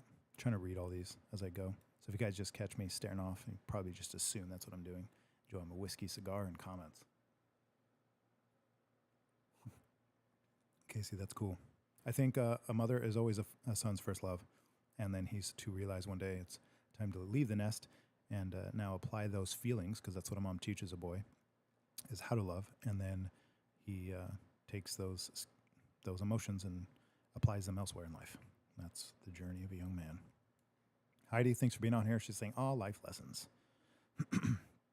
Casey, we're all grateful to be part of the thought process. Very cool. Okay, next question. Gosh, another really hard one. What is your favorite childhood memory? Childhood memory. My favorite childhood memory. To pick one is like really difficult. I could like talk for hours about so many good ones. This would be a weird answer, sort of, but I think my favorite childhood memories are the bad ones, the stuff that shapes you into who you are. And I say favorite because it is. It's like, Rochelle, since you're on here, since we're getting personal, since we're getting real nice and deep like in here, I'll share some of these things. It's very cute, Casey. Thanks for saying that. Yeah, so I would say my favorite childhood memory, I would say, is memories, but one of them is sitting on the porch step. Just actually was sharing this with somebody recently. Sitting on the porch step with you and Jennifer when we were very young, before Bubba was here. And this is like 80s, Silverly Lane, and we're sitting on the step waiting for a biological father who always promised us the world and never showed, and definitely never kept his promises. And we would just sit there and wait and wait and wait, hoping that this man would come and save us from our misery. And he was just this mystery man that we idolized, and he could do no wrong, you know. All the problems in our world to be saved if he showed up, and he never did. And when he did, it definitely didn't solve our problems. So it'd go years without seeing him. Sometimes I think we even used to see him drive by, which is crazy because you're sitting there waiting for him and he never showed. And then sometimes you'd actually see him. So what I'm saying is, sitting on the steps with the two of you when we were very young, it was very traumatizing, but it was also, I'm very thankful for it because it taught me how deep the wound is of making promises and not keeping them, especially those who you fucking care for and say you love. So I would never do that to the people I care about. I'm always there for them. We're always there for each other. Rochelle's very good at that. My family's like superb at doing that. Like we are really good at being tight, especially when we need each other. So that's one of my favorite memories. As painful it was then, it's not to think about necessarily painful now, but it's been so long, 35 years ago, 32 years ago. That's one of my favorite memories of us sticking together, waiting for a man who never showed up, and we all grew up to not abandon our families. And I think that's wonderful that we've become that. So that's one of them. And I'll leave it at that. Okay, Casey says, what is something that your friends wouldn't believe was true about you? Fuck. Man, if they're my friends, they probably already, I don't think it would be a surprise. So what my friends wouldn't believe was true about me? I don't know. A weird one, I guess, that stands out sometimes is shocking to people is that I used to study the Bible for years with Jehovah's Witnesses and go to door to door sharing the good news of the Lord. And I think a lot of people are shocked to find that I was actually baptized in the Jehovah's Witness church. That's maybe shocking to some people, I guess. Also going to school in covered wagons and sleighs and riding Belgian horses through the snow to a one-room schoolhouse in Montana. That was usually kind of shocking to people. But there's so many other ones. So many crazy stories growing up. My life was nothing short of interesting. Casey says, I wish I had all sisters. I have five brothers. Well, I wish I had brothers, sort of. I'm glad I don't. I'm glad I got my sisters. But I have 6 sisters. And you have 5 brothers, so I win on the uneven scale. Okay, so guys, shoot your questions. Looks like we are 25 deep into an hour. We have plenty of 200 comments and quite a few thumbs up, but let's get some hearts in here, guys. If you're watching this video and you're not commenting or you are commenting, go ahead and get out of the chat. Don't get off the video, but get out of the chat and go ahead and hit the like button. And later on, even share this or comment on it later once it's up on YouTube. It's always rewatchable later. You can revisit it another time, but that shows real love and support for this channel. What's really cool is I am a few hours away from being watched to the point on YouTube where I can actually be I could be considered monetized. It's a goal of mine to get to that state, not to be able to monetize you guys necessarily, but so that I can start doing online coaching and courses with tattoo related subjects. So people that want to learn, which I'm very passionate about teaching, and I've done a lot of it, and turned quite a few people into never touching a tattoo machine to incredible artists. Midna, Beach. Anyway, quite a few of them. Those to name just a couple. So it's going to be really cool to be able to monetize the channel. I'm really close. So if you guys are watching this, it's showing support. If you're loving this and liking it and we're sharing it and you're rewatching it later, even better is actually technically watching it when it's not live or sharing it after it's posted and sharing it that way. It gives me watch time, and I'm super close to being monetizable, which means when people want to see some of the information that I want to share regarding tattooing and the skills that I can teach them, they'll be able to pay for it and pay for that information while I live stream to certain audiences. So I'm really close to being able to do that. It's exciting. So anyway, I'm super, super close, and I thank you guys for that. Let's get some of those American flags in there. I can't go wrong there. That's right. Running the whole show by myself here, guys. Hope you're having fun. Hope you're enjoying it. Thank you for your participation. Casey's also asking, what small gesture from a stranger made a big impact on you? A small gesture from a stranger that made a big impact on you. Mrs. Chester, 2nd, 3rd, and 4th grade, Marimani, Clovis, California. Was a dorky kid with no friends. I know it's hard to imagine. With a jawline like this and blue eyes, you would think. Anyway, so I was a nerdy kid, had no friends. I'd get made fun of, beat up, sometimes even chased quite a bit home. I had quite a trying childhood in terms of being a young boy with no friends. It was quite difficult. And a small gesture made by a stranger that impacted me. She wasn't really a stranger. She was my teacher at one point. But anyway, to answer that is Miss Chester. Mrs. Chester, I think her name eventually changed. She got married. She was a redhead with tons of freckles. Would always acknowledge me on the playground when I was by myself. And I remember walking past her every single recess or break just to make sure that she saw me so she could say something nice, and she always did. She'd always say the nicest things to me, and just simple stuff like, hope you have a good day, or hey, I see you with those blue eyes over there. And I would often respond to her saying, I see you with your red hair. And I was little, and she was the sweetest thing. So that made it just being recognized as a child by people is a really big deal. Being acknowledged is the right word. Mike's on here. What's up, Mike? You missed it. You missed a whole hour unless you were just in the background, but thanks for being here anyway. What's cool is I spent most of the day with you, and thanks for letting me stab you in the back, straddling you for the last, pretty much the whole day. Mike says he's all on here. Oh, here it is. Found the YouTube side. There you go. Slip into the comments. Get spicy. Don't be dumb. Casey says she's sorry for all the questions tonight. Don't be. That's what it's about. So let it rip. And yes, Christy, see if I can play this. Sometimes it'll work once if I get lucky. Go. Rochelle says, P.S. Mom has recently voiced that she wishes she didn't let us sit on the steps waiting. I told her that it was a life lesson we needed to have. Hearing her response tonight is proof. Yes, I am glad. She did it eventually. Actually, it was David that, at least it was David's words that finally put an end to that. If you guys caught that previous story. Dad is actually the one who put an end to it, at least that I remember. And I'm glad he did, but I'm glad he also let us experience it long enough to realize that it was exact. We needed the right information to know exactly what it was. It's very hard for children to understand that if you don't allow them to go through some of the suffering that's necessary for them to realize who's who in their life, and you alienate them from it, like alienating from a bad parent, or really alienating them from parents in general, unless they're a real threat to them, is difficult because then kids don't get to really learn the lesson. Christy says, "Oh, Tarpey, me too." Yeah, it was Tarpey. There was a big, huge sign right in front of Ashland Avenue that I remember, a big metal sign that said Tarpey. I think it's gone now. Mike is asking, who was your best friend ever outside of your family, and where are they now? Man, you know what? I'm going to let somebody else answer that. So, Rochelle, growing up, we spent, obviously, most of our time together. Who was my best friend growing up?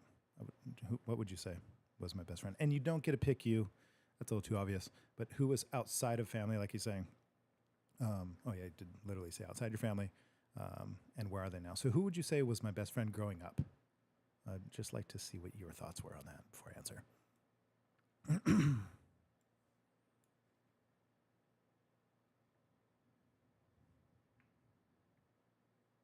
Kim says, explains the reason you enjoy red hair and freckles so much. I think redheads are beautiful.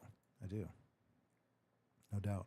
Brody Jade saying Shelly, probably to the best friend thing. And you would be pretty much right, except for we don't get to call the family part out. So who else? So let's see, Shelly. Go ahead and give us that response so we can find out. Rochelle saying Nate Loney. Interesting. Okay, so Nate was my good friend for a long time. We were really, really close. I loved him dearly, like a brother. And we were teenage friends. So he wrote me a card when we were actually living in a park at the time. And the school I went to, we told him it was my birthday, and I told him in September, because he has September 21st, I believe. Mine's the 22nd. So he came to my birthday, and we lived in a park. And I didn't want people to know that, but we didn't have anywhere else to go, so we threw the party, my birthday party, in the park that we lived in. We lived in tents. It was not glorious. And Nate, my friend Nate, this is when I met him. I met him in class, but he came to the party, and he brought me a card. It was just some random card with some abstract art on it, and inside it said "In Sympathy," Nate L. Nate Loney, and that was it. And I still have the card. I kept it forever. And we were very close friends, and I cared about him deeply. It was wonderful. I think about him all the time, actually. So yeah, he was definitely one of my best friends teenage years. For about 3 years, I think, maybe 2. He was really, really close to me. And where is he now was the question. I don't know. I actually don't know. I don't talk to him or his brother. But I do talk to, if you guys watch this, you do hear from Mikey Loney often. He's very often on here stirring up a ruckus. I love him, and thank you for that, Mikey. He always looked up to me, kind of as a big brother, but his middle brother, Nate, was one of my best friends, which is interesting because I'd actually say I was closer to his big brother. So actually, Matt, technically, I would say it was even closer. Me and Nate were good friends, and then as I got older, his older brother became my best friend. But that, unfortunately, that relationship ended, and well, I hope he's doing well. Let's see here. Besides me, of course. Yes, Rochelle, you're right. Okay. Chrissy says, yep, it's gone, the sign, the Tarpey sign. But that VW is still buried in that yard right there. You're right. It has not moved. And the Mustang. That's crazy. There's a VW bus, not a very glorious one, with like a pop top on it or a can. I don't know what they call them, like the big, huge extended top so you could stand up in it. Still on the corner of Ashland and Clovis Avenue, right by Tarpey Village. Well, in Tarpey Village. It's funny. It's still there. Rochelle says, and Dirty Luke. Yep, he was my good friend for about a year. He was over stealing my clothes all the time. Stinky Dirty Luke. We got in a lot of trouble together, me and that kid. Dirty Luke actually he's doing good. I think he's got a family. He's definitely got an old lady. He's doing good. I see him on Instagram time to time, and he reaches out. He's actually the first person I've ever tattooed. So that was cool. So my tattoo story, if you guys have ever heard it when I started, a witch cast a spell on me and made me tattoo people. If you've never heard it, I was 15. I won't tell you the whole story now. You're going to have to find it another time. But Dirty Luke was the one who actually got me to go into the house and essentially seek shelter from the rain in Portland, and that's where it all started. Mike says, oh, Mikey is an old friend. That dude is crazy AF, 100%. I love him, but he is wild. Dambria, she's got her jokes on here. The gluteus maximus is the largest muscle in your body. It's a huge ass muscle. There we go. I love the dad jokes. Slip those in here. Let's do this. Yeah, Kim is saying, adult life is Sheldon. He is such a great friend to you, and you are 100% right. He is a wonderful friend. I love the man. He shows up time to time at the shop recently. I know he's been busy or got other things in life going on, and I don't often visit him, but I do love the guy, and we're very close. We've spent many important adult life experiences together. One of my favorite things about him, she's mentioning that he's always there when you need him and never asks questions and just shows up and handles shit. 100%. He's my boy, and I love him to death. So let's get to the next question. This is going to start coming from Instagram, so we'll get to a few of these. Man, if you guys are just jumping on here and you're wondering what I'm drinking and what I'm drinking out of, by the way, a little bit spoiled over here, but let's go ahead and let that camera pick this up. If it will, I don't think it will. There we go. Anyway, let's try and. This is the bottle. Mike, you already saw it earlier. We went to the shop. You saw Mark bring this, but this is actually really good. It's really, really good. Babysitting it, but that's how I like it. Rochelle, you're 100% right. Mike says, why don't sharks eat clowns? Because they taste funny. You're right. Okay, next question. I'm not going to actually read this one. Thanks, Samurai, for sending it, but I'm not going to read it. Sometimes there are those ones I don't actually respond to. You guys are just going to have to wonder. Casey's saying, dad joke. I used to be addicted to soap, but I'm clean now. Legit. Okay, this is a good one. I think, see, can I get to this? Yeah, let's just go to this now. Let's just do this now. We're an hour in, so we got time. You guys like when it goes longer than an hour? Do you like when it hits a 2-hour mark, an hour and a half? What do you guys root for? What do you want? How long of a show do you want? Like, is it enough? Is it usually too much? Do you jump off early? Do you stay for the whole thing? Let me know, and we will get into some of this stuff right now. But, I mean, I guess you vote with the numbers that are watching, so I probably already have my answer, but how long do you guys want this show to be? Do you look forward to it being longer or shorter? Does it need to be longer? Does it need to be shorter? Let's see here. Okay, so next question.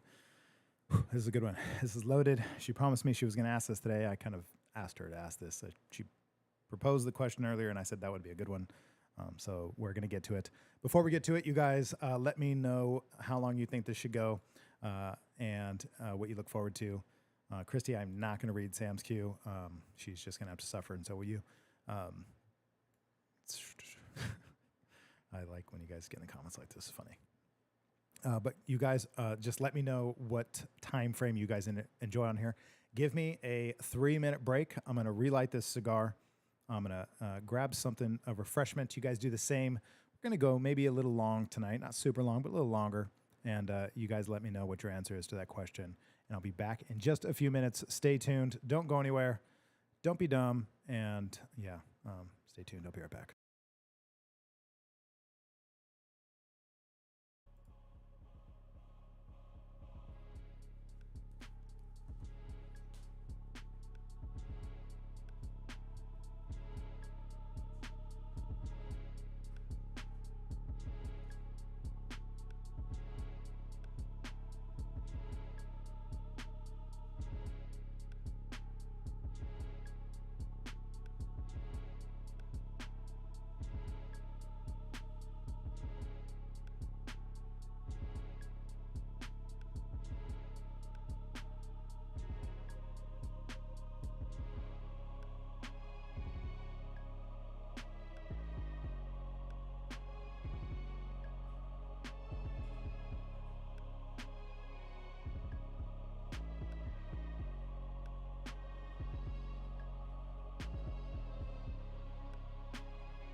And we're back.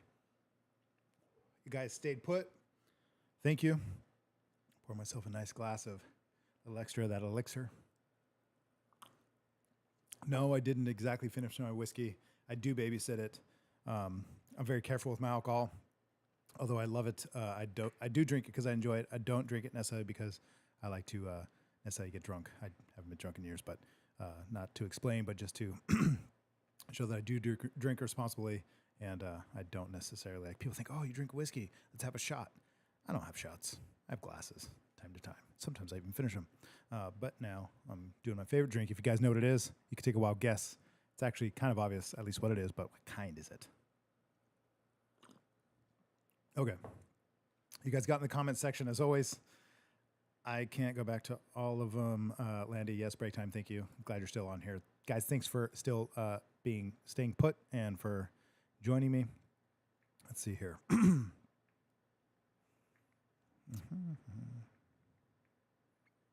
You guys are weird. I usually have a lot of good jokes about umbrellas, but they usually go over people's heads. Interesting. I actually usually have a lot of jokes. They're not very good. They're about paper, and nobody wants to hear those. They're usually very terrible. Okay. Mo's on here saying, any hidden talents in the comments? Any hidden talents in the comments? I don't know what you mean. Like any hidden talents these people have that are in the comments? Any hidden talents in the comments? Dambria, everybody go pee now.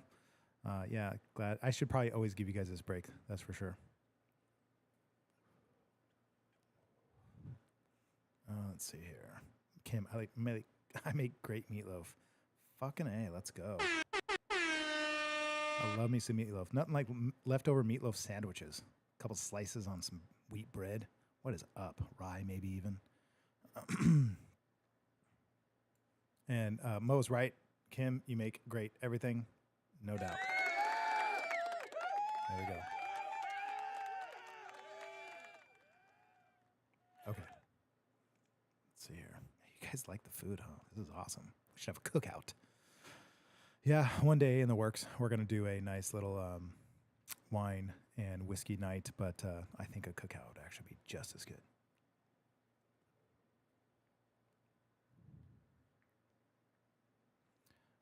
Damer says, I was going to be careful, but tonight, Think the Pirate is coming out.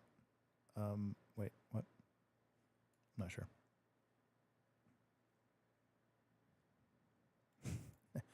Christy is definitely not Diet or Dr. Proper, but it is Dr. Pepper. Yes. I'm a little behind. Let's catch up. Sorry, guys, I'm about to skip a couple things. Gosh, Kim, you're killing me with this food stuff. Okay, we're gonna move on. Let's ask questions. Get out of the food comments. This is not helping me right now.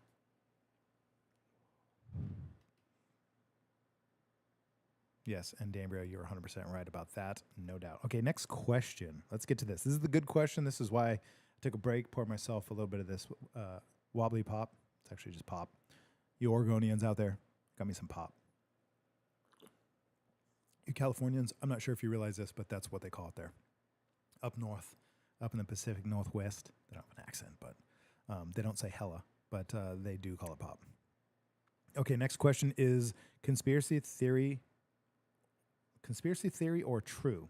Do you think Michelle Obama is a man? Okay, let's see here. I thought this was going to ask something else. We talked about this. Let me see here. Okay, I thought this was going to be a different question. Conspiracy theory or not, do you think Michelle Obama is a man? I don't think about Michelle Obama at all. But is she a man? I don't know. Was she born a man? I don't think she's portrayed as a man, but is she born a man? I couldn't know. I say she's not. I don't know. Natalie, I thought you were going to ask the other question, but that's my answer to that one. If you want to ask the other question, feel free to do so. We could do a whole episode on the question we talked about earlier, and if you would like to bring it up, that's up to you. Rochelle said, I never latched on to pop. It's soda, people. Well, tell that to Dad. Next question. Do you think it's important to celebrate a 35th birthday? Man, that's old. I'm going to lie about that age, maybe. getting. Do I think it's important to celebrate a 35th birthday? I don't think it's that important. Do I think you should? That's up to you. I don't usually celebrate too much birthdays in general, but milestones, I believe in milestones. I definitely believe in celebrations. I think celebrations are very important, very good signals to your growth in life, even if it is just a day or a year older or a day for you to celebrate it.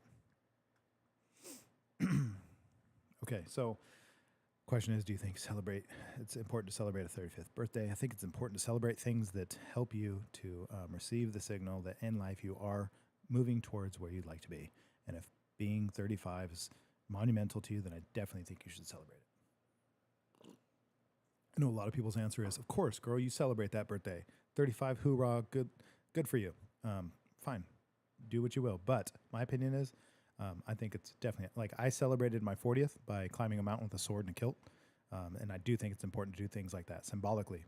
I think there's symbolism to celebration, of course. And I'd actually be interested to see where the word celebration comes from, to celebrate. What's the root of those words? Where does it come from? Probably some Latin thing, but I wouldn't be surprised if it meant something like a ritual to signify change. So I think, or to welcome something new, same thing.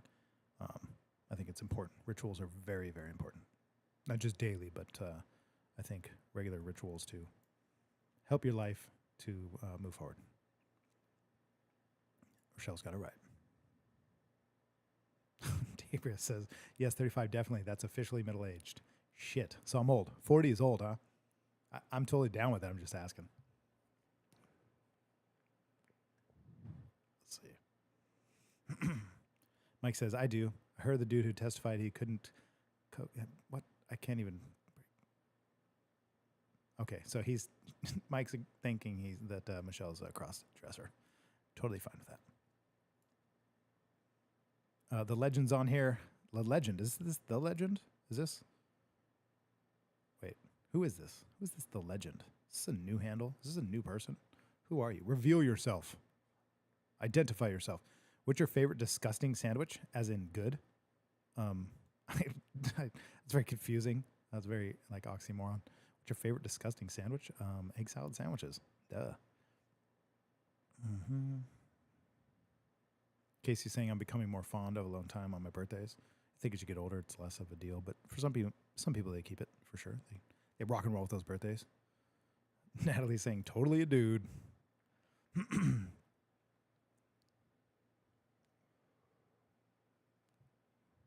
Heidi says if it helps you reach a new level in life, you should celebrate it.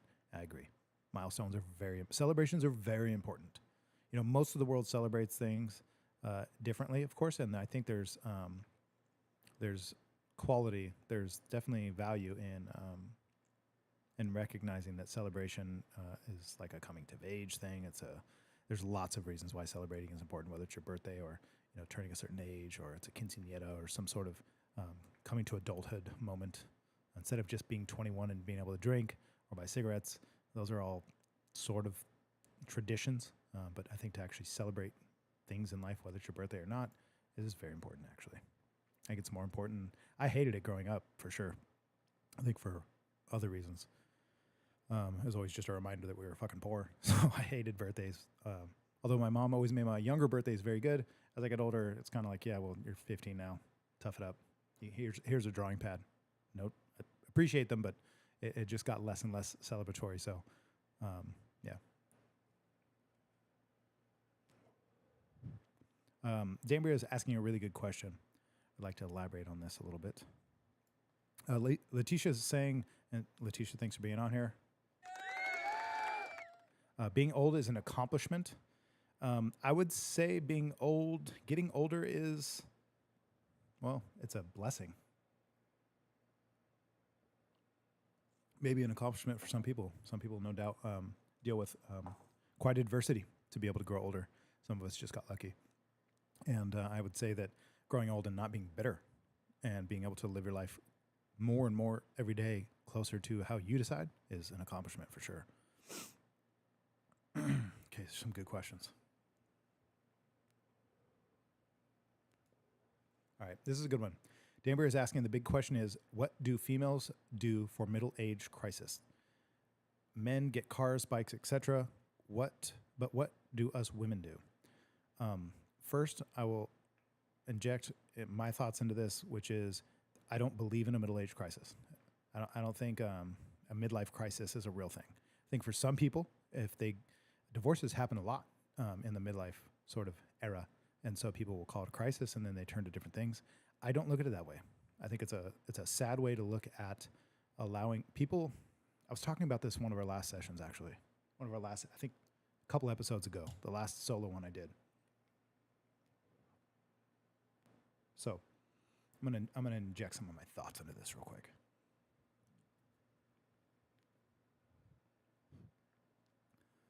So you're calling it a crisis, and I think that's common. I think people call it a crisis, midlife crisis. Oh, he bought a motorcycle. Oh, he left his wife, and now he's dating a 25-year-old girl, and his kids are grown. Or oh, she's gone off the deep end. She's putting on makeup and doing her hair again, and going out to bars and clubs to feel pretty, or whatever, have fun, dance, shoot pool. I think calling it a crisis is typically it's such a negative connotation, obviously, because it is. Instead of looking at it as, you guys have ever heard the story of the lobster, where a lobster gets too big for its shell, it's outgrown its shell, and it could do one of two things. It could stay in that shell and stay small because it's now too big for its environment and it's uncomfortable, and that discomfort is supposed to initiate his now change, which is he's supposed to leave his shell so that he can then find a bigger shell, so he can become bigger and bigger. And as he does this, he progresses. But during that time when this lobster sheds its shell, if you guys haven't heard the stories, this lobster is vulnerable because it no longer has a shell. So it's important to feel the pressure of discomfort and to let that in and to not medicate it, because that pressure is saying, hey, you no longer fit here. Let's be vulnerable for a while. Let's get out of your shell and let's move on. Sometimes that vulnerability means looking stupid, sounding dumb, being judged, being ridiculed, whatever. Who cares what the fuck people think anyway, especially if we're talking about middle-age crisis. But I think calling it a crisis is wrong. I think it's called change, and I think we should embrace change. I think America's culture is very good today at diminishing people's change and process, and it's not encouraged. If you start dressing different, acting different, talking different, like change in general for humans is like not a good thing at a certain age. You're so used to things habitually. Keeping this thing lit is probably never going to change today. So I don't call it a crisis. I say, especially midlife, I think by 35, 40 years old, you're starting to really get into your stride, in my opinion, especially as a man. So I don't think a motorcycle is a midlife crisis. I think it's just a wrong way to look at it. I think it should be celebrated. Change and progress and moving forward and all that should be celebrated. I don't think people should diminish others because they want to do certain things to their lives. Somebody did mention Botox. About what do women do. I don't know what women do for middle-age crises, but I do know that the change happens and it should be embraced. I think most of the time women don't embrace it and they hide it. So I think they miss out on the experience of growing older because they want to stay young, right? It's forever 21, not forever 41.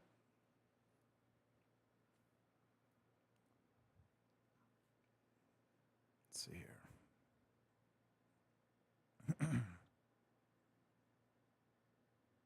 Casey says, Dambria, wine, lots of wine. Casey, you are not old enough. You're not old enough to say that yet. You are very young, and wine is maybe what middle-aged women do, maybe. But I don't know if that's something you get to chime in on just yet. Give it time. Christy says she got a Camaro during my ex's middle-age crisis, then a house of my own. Interesting. I just think it's called change, and I think we too often diminish the process and call it negative things like that. I think it's a miss.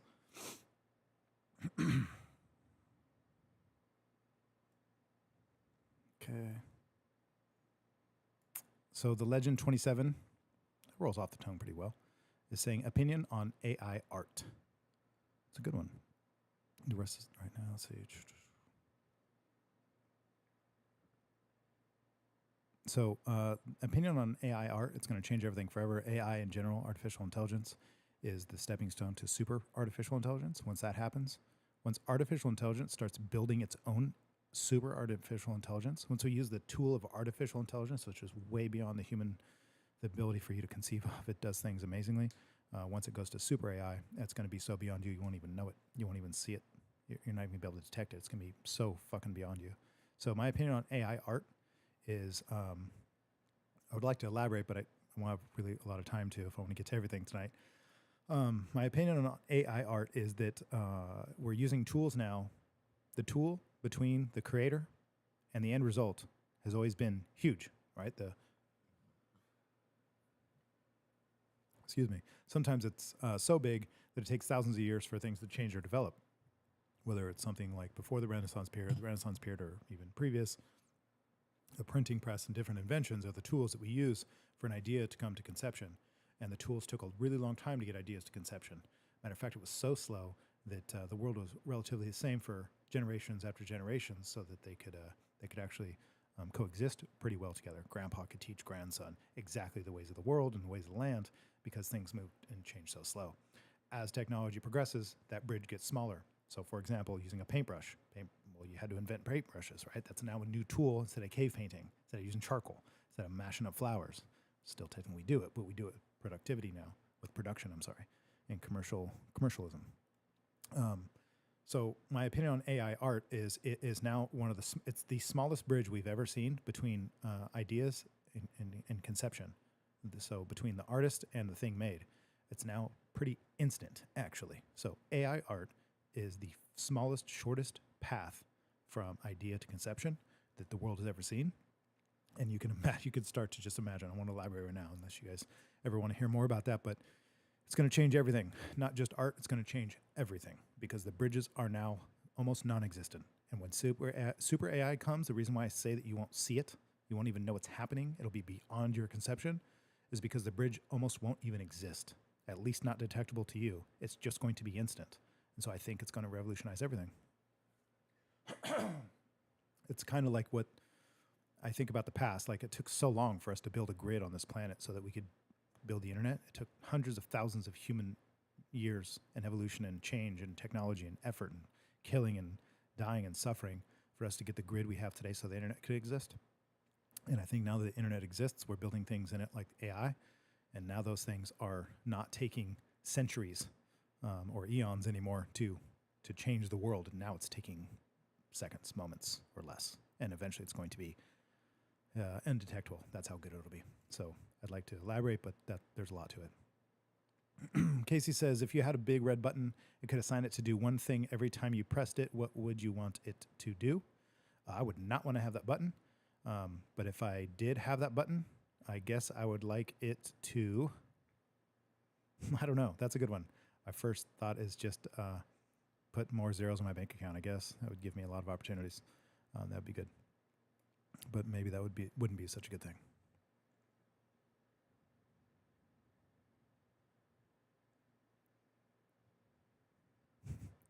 That's funny. I'm just reading some of these comments.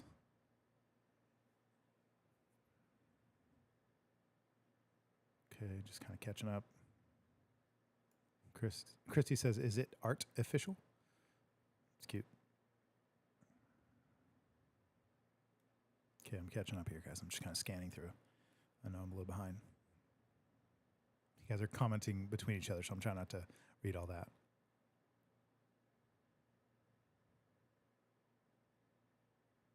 Okay, now we're pretty much there. I've spoken level test calls. Big. Christy, big red money button, 100%. Okay, thanks guys for suffering with me there. Dambrier, did I get your rocks? Yes, I was actually running out the building with my laptop in hand so I can get here to do this. So I barely peeked at them, and one of them is super rad. Thanks for dropping them off. Samurai was excited about them. She wanted to show them to me, but I didn't have time, so I was running out so I could be here. So thank you. Thank you for being here, and glad I'm here. Okay, so there was the question. So I like the AI question because that's one of my, that's a very important thing for me to be paying attention to today as an artist, especially working in the art industry, and that's my career. So I have to be paying attention to these things. Okay, another personal question here. Are you ready to start seeing someone? That's funny. I'm gonna definitely butcher this one up. It's a good question. Thanks for asking that, Instagram person. Are you ready to start seeing someone? I see people all the time. If what you mean by that is, am I ready to start seeing somebody romantically? I don't. Yeah. Am I ready to start dating? I think women are wonderful. I think being around them is wonderful. I'm around them all the time, and I get plenty of, let's say, satisfaction. But I get plenty of, what's the word? I get plenty of value from being around such wonderful people all the time. So, am I ready to start seeing someone? I see people every day. Just dodging that. Here's another good question. Okay. Next question is, has last week's episode changed or opened views on things? What did you get from it? P.S. Thank you. And you're welcome. Thank you for joining me last session. It was wonderful. If you guys didn't watch it, most of you probably that are on here right now did. And that was with Jeremy. Jeremy was a wonderful guest and an awesome person to meet. I'd never met him previously. I knew very little about him, but I had posted on Facebook that I was interested in having certain types of people on my show. Somebody reached out, sent him my way. I reached out to him, and bam, he was on the show. Very interesting guy. You guys probably saw the episode. If you didn't, it's number 55, so go watch it. It's very, very much worth it. I actually would say it's probably the most comfortable I ever felt in an interview before. It was very natural for me. So you're asking, has last week's episode changed or opened views on things? I mean, not really. Other than it just solidifies more things that I know and believe to be true. Like, for example, people can be very wonderful given the chance. A lot of people out in the world are a lot more giving and caring and sacrificial than you realize. And that there's way more people out there that are servants than you would think. You might think that there's just a bunch of people out there taking, asking. That might be your reality, but in mine, I personally find there's even some of you in the comments that I know are the most giving people I've ever met. And that just solidified it. Last session was that way. Has it opened my eyes to anything? Yeah, definitely. It was very much, obviously, a question about veterans, or a show about veterans in the military and their experiences. And it opened my eyes to some of the struggles they go through that trying to get benefits through the VA, which was really the topic, and what Jeremy's business is about. If you guys are interested, you could go visit him. It's Blue Cord Veteran Services here in Fresno, California. Anyway, it opened my eyes to some of the struggles these guys. I was very shocked to find out that people that even served in Vietnam, which I have plenty of friends that have, still aren't getting the benefits they deserve, and therefore his business is put together so that he could get those benefits for him. That was remarkable to hear that. So that changed my view on that. I didn't even know that was a thing, so that opened up my eyes to it. And then she's saying, what did you get from it? Last episode, I'll tell you what I got from it. I got a friend. I met somebody really cool, somebody new, somebody interesting, somebody caring and giving, somebody very successful in his life who was a combat veteran. He was in the Army. If you guys saw if you saw it, you know, but I'll reiterate a little. Jeremy DeVault was, a young man growing up in hard, I guess you could say the school of hard knocks, grew up pretty much on the streets, Motel Drive, if you guys know where that is, the worst part of town. It was very interesting to hear his story, how he grew up and the kind of parents he had, living in hotels, motels, and things like that, and going into the military because he didn't grow tall enough to be a basketball star, although he liked basketball. And his friends talked him into the military. He went. Before you know it, he's asked to be infantry. He's front lines. He's in the Army, and he's going into the shit. And this is pretty much the height of the war, right after 9/11. So very significant time in American history, world history. And what I learned, what I really got from it was, I do have a lot of friends and family, and I know a lot of people that have served and that have gone through hell. And the people that I know that have the stories that you can see in their eyes, but they're not always necessarily willing to open up, especially publicly. And some of these stories I've gotten the pleasure, I should say the honor of being able to hear, being shared. It really is eye-opening to see that some of the guys who've seen the worst of the shit, things that I wouldn't even speak of publicly, only in private and out of respect for the people sharing the stories, things that I've heard that it's almost hard to stomach, the things that they've had to experience. And they're the kindest, loving, most caring people I've ever met. And they're the ones who give back the most because I think they've seen the ugliest side of it and they've been part of it. And now they spend the rest of their life giving it back. Matter of fact, the most giving, loving, God-fearing, wonderful humans and men I've ever met are usually from a past that is riddled with pain and suffering at a level that is very, very hard to stomach and also very hard to imagine. Sitting in the comfort of our own homes, watching this live show with this nice air conditioning and wonderful lights and soda and drinks and cigars and comments and wonderful people. It's very hard in our comfort right now to understand what that means. And for that, I appreciate their service because we get to do this and didn't have to fight that fight. So it's very eye-opening for me. So again, I'll thank Jeremy publicly here again. I hope to have him on again. It was wonderful, and I hope to do something again next time where it's just me and him talking to you guys here so that you can ask him questions as well. I think he would really appreciate that, and I know you guys would. So I look forward to that. That was the last question. So let's get to the comments, guys. If you have any questions here, if you guys want to ask anything, now is the time. And let me get to the comments and make sure I don't miss anything. Again, I'm a little behind. Bear with me. If you guys noticed, too, there was something last week's episode with Jeremy here that I didn't do. If anybody caught that and wants to remind me what it was, something I typically usually do, and I'll make up for it now.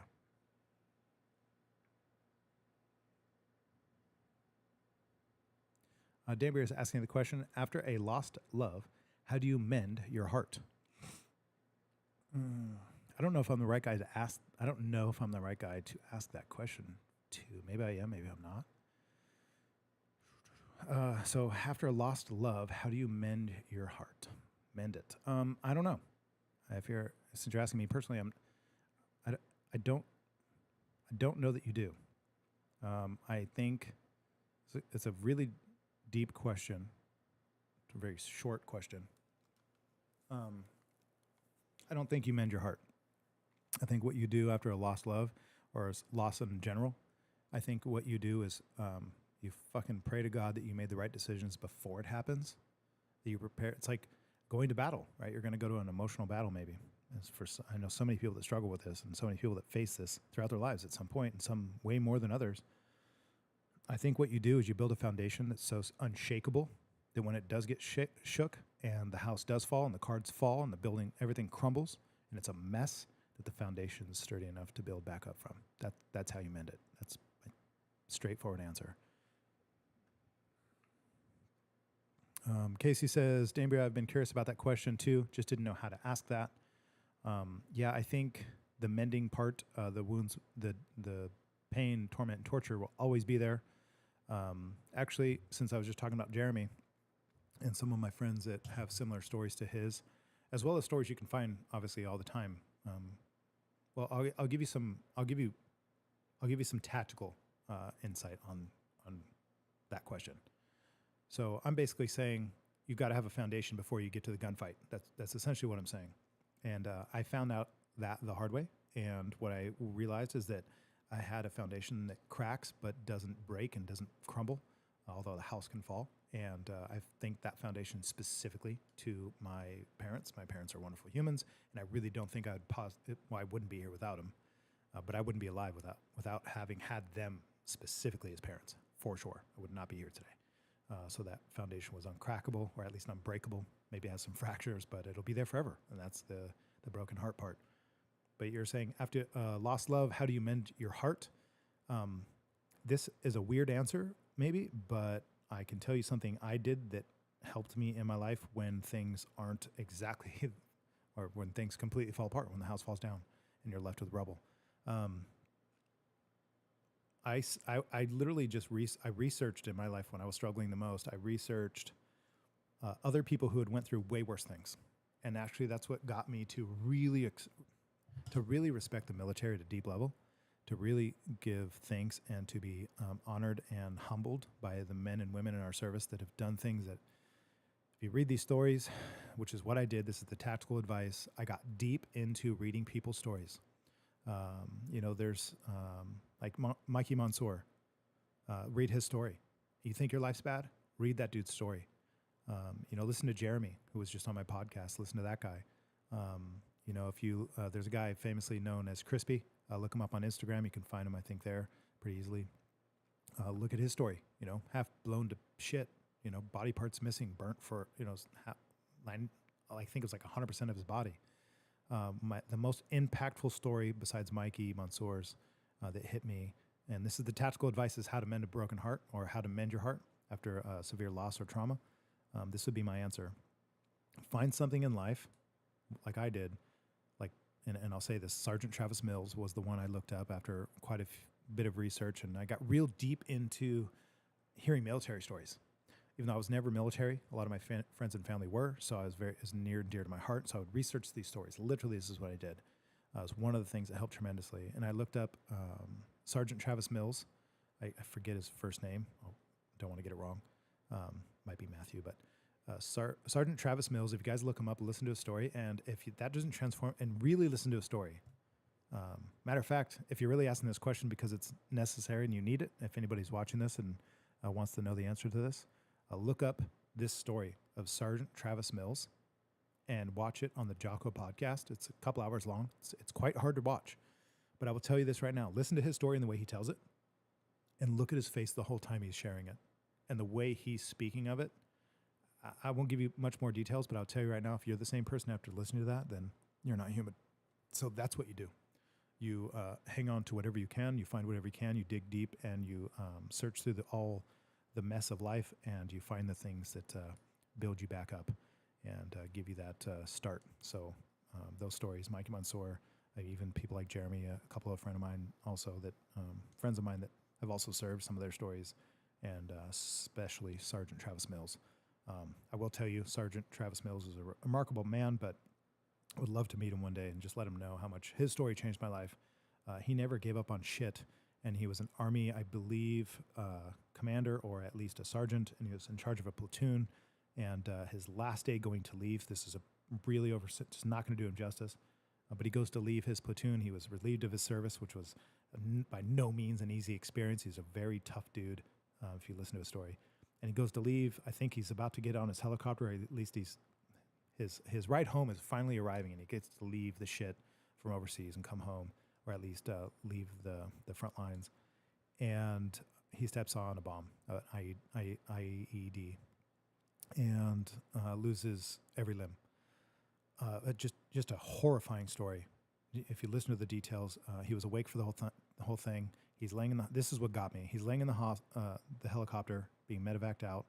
A couple of his other guys were also injured pretty badly, and they just kind of assumed that Mills was not going to make it, and he was just blown to pieces, and he was awake for the whole thing, and he was commanding the medics to, this is emotional stuff. He commanded his medics to pay full attention to his comrades, the people he was in charge of, and to leave him alone, because those boys needed it more. And that story touched me deeply. I don't know why it wouldn't touch anybody deeply. And that's not where it ends. It continues. I won't give it all, of course. I don't have that kind of time. It's already been done way better than I could do, and that's on the Jocko podcast. But I will say this. He gets home. He's blown to pieces. It's months into him starting to get really addicted to drugs, because, of course, he would be, to be able to manage. He lived, obviously. He still lives quite a remarkable life. People say they can't run, they can't ride bikes, they don't know what to do, they don't know how to lose weight, they don't know how to do this. This guy doesn't even have legs or arms, and he runs fucking marathons. He's active. He writes books, doesn't even have hands. So any limitation you have, it will be stolen from you with this guy's story. So he's in the hospital, and this is where I'll end it here. He's in the hospital. He finally allows his wife to come see him. He's ready for that, which was, I'm sure, very difficult. He goes into quite a bit of detail. And his wife comes and sees him, and he says, look, I know you didn't sign up for this when you married me. You wanted a family. You wanted a man. You deserve better. I expect you to move on with your life and forget about me. And he meant it with his whole heart that she deserved better. And he goes, you didn't sign up for this. And she looked right back at him, in his recount of the story, as she looked right back at him and said, yeah, well, when I said till death do us part and sickness and health, I didn't mean sometimes. I meant it for life. So here I am. I'm not going anywhere. And those stories, I think are truly transformative. And I think if they don't move you, you're not human. So anyway, that was me going deep on Sergeant Travis Mills specifically. That's how you mend yourself right there. Maybe I didn't say it in simple words, but there you go. Those are the real nuts and bolts of it. Okay, see if I can catch up with you guys in the comments. Natalie, no one wants to talk conspiracy theories. Elvis alive? ? That's where I was going with it. American flags. Let's get it. Okay. So Dambria, I'm a little behind, so I'm going to read some of this. For me, my heart feels dead, like the love I felt I couldn't get back. They say give your heart a break, but how? That's loaded. I hope that what I just explained to you and shared with you meant something. I'll catch up to some of your responses here in a second. Yes, and Rochelle says also what I would say to your comment, Natalie, that we could do a whole episode on conspiracies. That would be fun. We should definitely do that. I'm down. Casey agrees. Okay, I'm going to move on quite a bit. Thank you guys for all these comments. Yes, the Linda voice was missing last episode. So now that you brought it up, Linda, if you're out there listening, Linda, wherever you are, whatever you're doing, you know I care about you. You know you're amazing. You know I love you, and you are my favorite. You're absolutely my favorite customer, client, and I appreciate you dearly. She never watches this. She probably never will, but she does hear that her names get spoken every episode. Since I didn't speak last time, at least I do it this time, and I'll do it a second time to make up for it. Linda, if you're listening, if you're out there, you're amazing. Okay. Okay, I'm going to scoot along some of these comments. I know I'm behind. Yes, you guys are right. The Linda voice is missing, so there you go. And Natalie's kind of concurring with your question, so maybe that's something, too, you guys can converse about. Sounds like she's very familiar with being able to respond to that. And Rochelle's also saying that it was a touching episode and a pleasure to listen to. Shout out to Jeremy. Casey says, do you think shame is a natural human emotion or something that society drills into us? I think shame is a really important state, is what it is. I don't know if it's an emotion. Maybe it is, but I would say shame is very important. I know I'm a little behind, guys, so pardon me. Do you think shame is a natural human emotion or something that society drills into us? I think shame is the tool that we use to try and help. In a primitive way, it's the tool that's used to let you know something doesn't fit here. Like, for example, to shame somebody because of their body. I know this is unpopular, but I think it's important to not medicate yourself if you're fat and out of shape and unhappy, looking down at what you are and who you are, and you're not proud of it, and which I don't think you should be because it's not good for you. I think you should be thankful for the life and the body you've been given and treat it with respect. That right there can be honored. And I think when people shame people, and I get that you can get to the weeds with this, but I think shame's really important because it sends you a signal that there's something that needs to be changed. Maybe not always. Some people shame you to hurt you, but some people feel shame because other people are trying to help them, right? I think being overweight is a good signal, or is a good example of receiving that shame signal so that you can analyze, what have I done to myself and how do I fix it? I know people will disagree with me, but that's my opinion. Okay, let's go here. Damer says, I have zero support. I got to be strong. Well, that's a choice. You have to understand that that is a choice. You are not alone. People have suffered well before us, and you are definitely not doing this alone. So if you have zero support, it's because you might be looking at it from the wrong point of view, and maybe change your stance and realize that there's people all around who are willing to help and have gone through such terrible things that they share with us from a point of care, from a position of care, they share with us their stories so that we can live to see another day and it be as bright as possible. So never feel alone because it's not true. It's just a lie. You're not alone and you do have support. That's probably an important way to look at it. Natalie saying Joshua last week's live was very touching. You highlighted a wonderful person and a great service he is providing for our brave soldiers. I agree. Thank you 100%.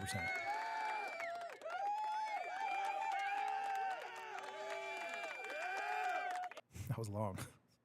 Okay, that's a long clap. Yeah, it sounds like you're definitely not alone, Gabriel. So that is a lie, and I know I'm not disrespecting what you said, but you're not alone, and you don't have to do it alone. That is a trick I think that evil tries to pull so that you suffer more, and I don't think it's necessary. So be very careful of feeling like you're alone, although it can feel that way, and just know that there are plenty of people always, and always have been, always will be, for you. So don't alienate yourself from the help you need.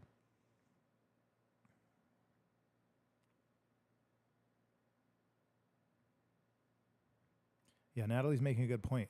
Dambria, lost as deceased or heartbroken, still alive. is different. Lost death you can carry with you. The pain just becomes part of you.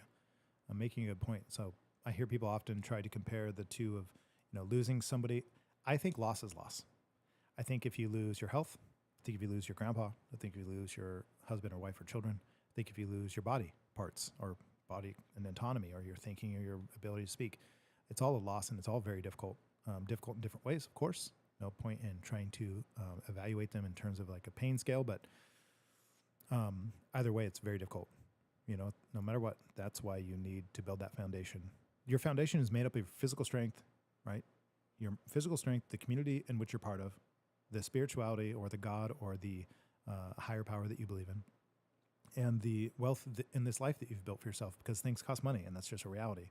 So if you could make those things unshakable to a large degree or the closest you can to being unshakable, the better off you're going to be. If you fail on those things, you will suffer unnecessarily by things that shouldn't have broke you as much as they did. And that's how I view it for sure. Damer says, I'm going to need some support soon. I appreciate it. I'll be reaching out. That just indicates to me that you absolutely need it, and you need it. You do need it now. There's nothing wrong with that. You should never feel shame for feeling like you need support. That itself is a good thing. You should reach out 100%.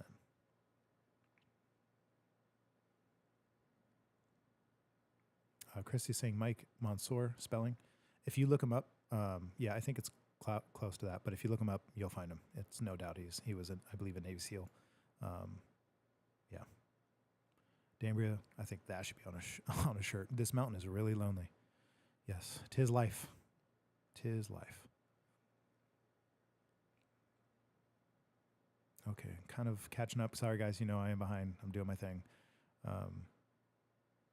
Rochelle says, for me, after losing 5 family members throughout 2014, I held my head up, allowing myself to fall and weep, standing back up, finally bereavement counseling, gaining tools for life, and quitting drinking. Yeah, drinking's not going to help you if you're struggling. Like I said, it's real simple, guys. There's only 4 things you have to pay attention to and really make sure daily you are pouring into. My metaphor is, imagine a stool with a shorter leg. You're not going to want to sit on the stool. Imagine a stool with too short of a leg. Even though it's still there, you're not going to be able to sit on the stool. You need 4 strong legs. And those 4 strong legs, I always say, are so simple. This is how I put it to myself. This is how I put it to anybody struggling with anything. Your life is going to be as good as it can be. Right? Nobody promises you no suffering. Nobody's here to save you in that sense. You have to walk this path alone. But let me tell you this. Your 4 legs so that the stool could be used and be efficient is this. It's your gold, it's your God, it's your strength, and it's your kingdom or your community, whatever you want to call it. But that's what I call it, right? Your gold, your God, your strength, and your kingdom. You need it. And if you're not working on those every day, man, God be with you. And do your best every day. Not just if you could do a little, do a little. If you're in survival mode, do what you can. But if you're not in survival mode and you have all your appendages and everything's going well and your energy's up, fucking get shit done. That's the only thing that's going to save you. You got to build that foundation. And hopefully, to some degree, it's already there, which is why we're all here. So, let's see. Michelle says, those are the things that help me. As Joshua said, does it mend or do we just learn to cope? Yep, that's a journey you're going to have to find out. Mike says Epstein is still alive. Very possibly. There's probably truths about conspiracies that would blow all of our minds if we actually knew the truth. Okay, let's keep going here. Chrissy says, if you had extra pop-up live shows and get monetized, I'd jump on. Those definitely will happen, especially trying to add value to people in a practical way of teaching them how to tattoo or business-related stuff, anything like that. I definitely, really kind of any subject anybody's interested in. I would love to do very specific episodes in that format.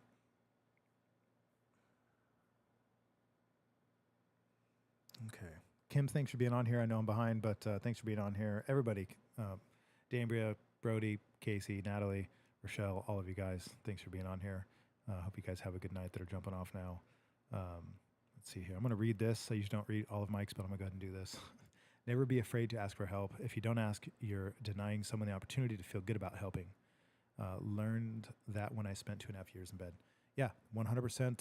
Let's give that a nice round of applause. 100%.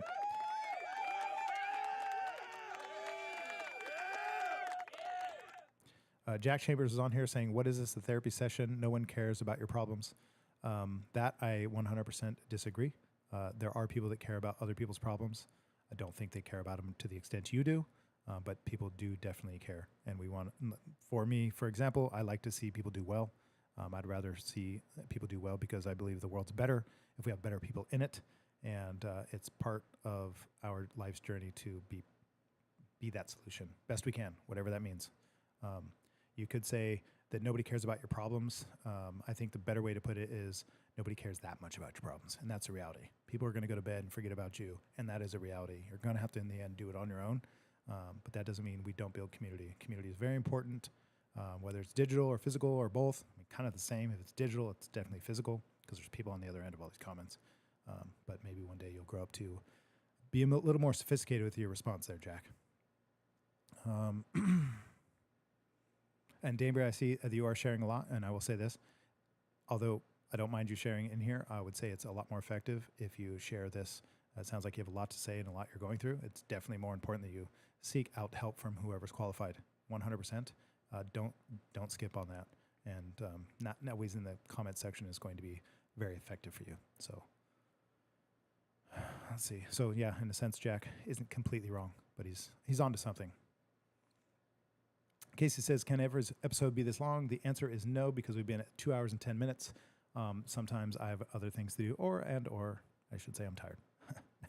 Or at least I have other things to do, especially early in the morning. And thanks, of course, always for the American flags. Danbury, again, a lot of these questions, I would love to answer them, but that would be, we could spend all night talking about these things, but I don't think the answer changes. How do you prepare for the loss of anything? I've already explained it very deeply. You'd be the strongest, baddest motherfucker you can be. And then when the day comes that you're up to a fight, you'll be best prepared. Okay, we're on here to support each other. There's nothing wrong with discussing life experiences, 100%. I like deep, hard conversations. Not everybody does, and that's okay. Thanks for the American flags. Of course, Danbury, you know, I always love them, 100%. Jack says, well, I'm 17 and I really don't care about your life problems. That's funny, Jack, because you're sitting here listening to people's problems. I don't know what else it is you should be doing, but commenting on the fact that you're saying that you don't care about other people's life problems, we see right through that and hope the best for you. No Town says, so leave. Yeah, well, that's kind of the point. Let's see. This guy's funny. It's cute. I remember when I was 17.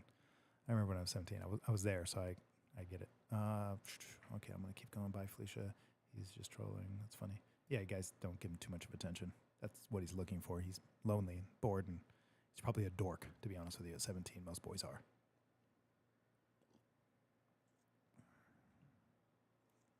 Okay, let's keep going. Landy says, no more whiskey. No, we're on to the pop now, the wobbly pop. Okay, let's see here. Mike, you're right. Mike, you're a big dude. Just go find Jack Chambers and give him a big old hug. Jack, if you want to show up, let me know. We can have a little meeting with you and give you a big old fat fucking hug. Okay. He needs 10 hugs. Okay, guys. No more attention to Jack would be good. Let's see here. And they're like, interesting. By the way, Dambria, your rock was rad, so thank you for that. All right, guys, we're at the end of the comments. I caught up. Thank you for being patient with me. I got to all the responses, the Q&A. I liked this session. This is fun. This is fun for me. You guys know I look forward to it. I was thinking before this episode today that I end up obviously talking a lot about myself, and sometimes that feels, this is a good point to make. Sometimes it feels very selfish because I do enjoy this because I am often getting to share things, which I don't always get to do. And it's from a point of interest. Like you guys are actually asking questions that you're interested in. Makes me feel heard, right? Not that I necessarily need that, but it is nice. And I think that's the point is oftentimes we feel bad for wanting to reach out or to be responded to or to be recognized. Like I was saying in some of the stories earlier I experienced as a kid, some of the meaningful things that I experienced growing up was that somebody recognizes you when you feel invisible. It's very powerful. Maybe as an adult, it's not as powerful anymore, but it's still nice. So don't ever be ashamed of that. Don't be afraid of it. That's a good thing. And no, Christy, no diet. Shit's nasty. Don't do that. If you guys have any more questions, now is the time. You got a few moments to keep me intrigued. Otherwise, we will be closing for the night. This is a perfect episode. I think at 2 hours, it came out really good. Let's see. Justin's saying, I'll give Jack a hug. Again, there's so many like shirt slogans that come up in these episodes. And Dambria, we have nothing but love for you. So thanks for being on here. So if you guys have more questions, since I got to all of the questions in on record time and you guys joined me for almost 2 hours, you know, I appreciate it. If you have questions, ask them now. I will say this too in the future. Again, you guys can look forward to someone like Jeremy being on here. You know, someone like, you know, if any of you guys have any questions, whether, regardless of what they are, someone like you or somebody that you know that's veteran or somebody that you know that's dealing with the VA, somebody who's dealing with feeling lonely, especially when it comes to military. I think the best suited people sometimes are people who've walked that path. So if you guys know people who served, last episode's number 55 was really, really useful, really powerful. And the next episode I have with Jeremy, which isn't on the books yet, but will be, he's more than happy to come back and we'll do a live Q&A like this back and forth. I really look forward to that because it was a lot of fun. It was a lot of fun to have him on here, and I look forward to bringing him back on here again and giving you guys a little more, couple more doses of the goodness that we shared. Okay. Casey says, I love you all. Awesome. We love hearing about your life, Josh, because it's nice to hear from someone with so many accomplishments. Thank you. Appreciate it. Sometimes I feel like there's not very many, but I'm appreciative of all the opportunities for sure, and to still be here and do it. I'm not going to answer that, Mikey. Okay, big guy. Let's do this. Yes, Brody, thanks for saying that. I agree. I'll give Jack a hug shirt. There we go. 100%. All right, guys, I'm going to wrap it up. Next few episodes would be really cool. If you guys ever want to, really cool if we touch on some of the subjects we brought up in here. If you guys ever want a certain topic, even when I put the banner up for you guys to respond as a question that we're going to answer, feel free to shoot some of those episode ideas, or at least get on target with the question that I'll be answering for the live when you go into the Ask Me Anything box and make a comment. And that way it kind of sets the tone for the show if there's something you're interested in. Not always can I get to it because like last episode, it was quite an interview. So you're going to get skipped over a little in the comments. But then we'll have these other episodes like I promised to get these guys and girls back in here so we can have episodes where we directly respond to you guys. And I actually appreciate you, as I always say, because to me, this is, it's just really cool. It's really, I feel really thankful to have a good support system. Like, let me say this. There's people, I can look at names right here. Matter of fact, I'll just scroll through and pretty much all of these names, all of these people popping in. Jennifer, thanks for coming in. I don't know if this is the first comment you made tonight. Sorry if I missed some, but what's up? Little party noise for you. So Jennifer, like many of you on here, are just incredible people. You're wonderful. You build people up. You're very much giving. You're loving, very caring people. And I get to experience a lot of that kind of a response from so many people. And I think it's because of the kind of person I am that receives that kind of response from others. I say it better is because of the person I am and the things that I do seems to elicit that kind of behavior. People who are loving, giving, caring, sharing, whatever it is. People who are supportive, right? It's really nice. Like I could say all day long that I could just do it on my own and I could just, well it up deep inside me and just, be gritty and always charge ahead, which maybe is true. But maybe without all of you, I could still do everything I'm doing. I like to think that that's maybe true. And maybe it is true, but it's much nicer with you. It's much nicer living this life, whether it's really, really difficult or really, really good. It's always nicer on either of those ends, sharing it with people who care. Not just people that care, but people who mean it, whether it's support, in any way, even if it's just here in the comment section.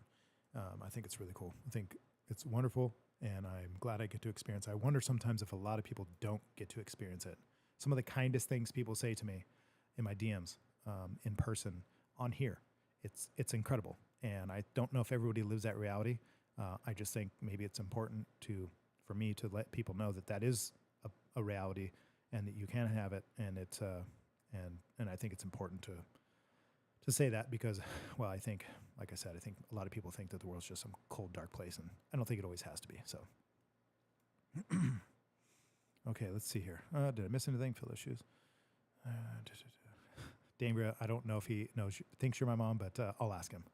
Thank you. Jennifer says, very classy responses, Josh.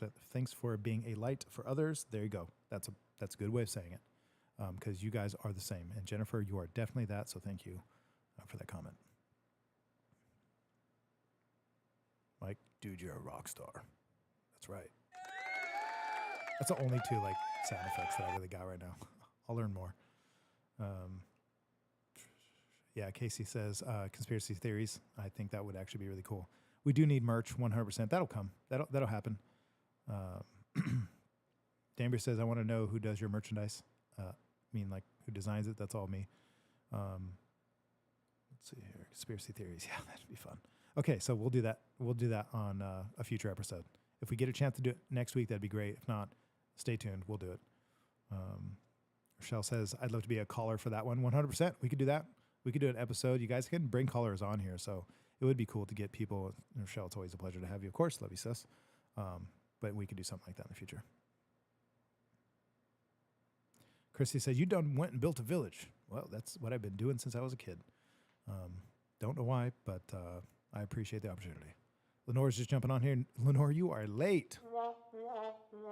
I don't know how long you've been on here, but hopefully you caught a lot of that. If not, you should rewatch it. Let's see. Are there aliens? Yeah, we could talk about that stuff. Okay, this is getting good. Let's see. Okay, spicy. Okay. Justin says, it's so spicy, I'm drinking milk. Well, there you go. I'm trying to read all these guys. I'm trying not to fall too far behind. Okay, guys, there we go. We got to the end. You know I appreciate you. You know I love seeing you on here. I like you getting in the comments, sharing this, liking it, sending the flags, all that you do, all the support, all the love, all the attention. I like when you guys kick in some of these good questions, even if they're personal or professional, whatever it is. The intention of this live was, as always, it was for me to not just build a stronger, tighter knit community, but for me to get better at speaking, sharing, and talking. I think that's happened, and thanks to you guys, I think it's probably obvious if you watch my first lives to now, things are progressing, and I truly appreciate that. Doing hard things and facing them head on is really the only way I find that I can truly develop into the person I want to be. So thank you for being part of this journey. I really do appreciate it. Yes, so thank you guys. Thanks for the flags. Thanks for the support. Thanks for the funny comments. Thanks for the rocks, Dambria. And thanks to you guys for being supportive to everybody else on here too, in the comments and whatnot. I literally never get tired of doing this, and I definitely never get to the point where I just want to jump off. This night looks like we went to 2 hours and 20 minutes. I think that's really cool. And maybe on the conspiracy theory night, you guys are going to have to get some drinks or some coffee or whatever, get cozy and shack up for the night, because it'll be a long one, and we'll have to plan on that, so that'll be a lot of fun.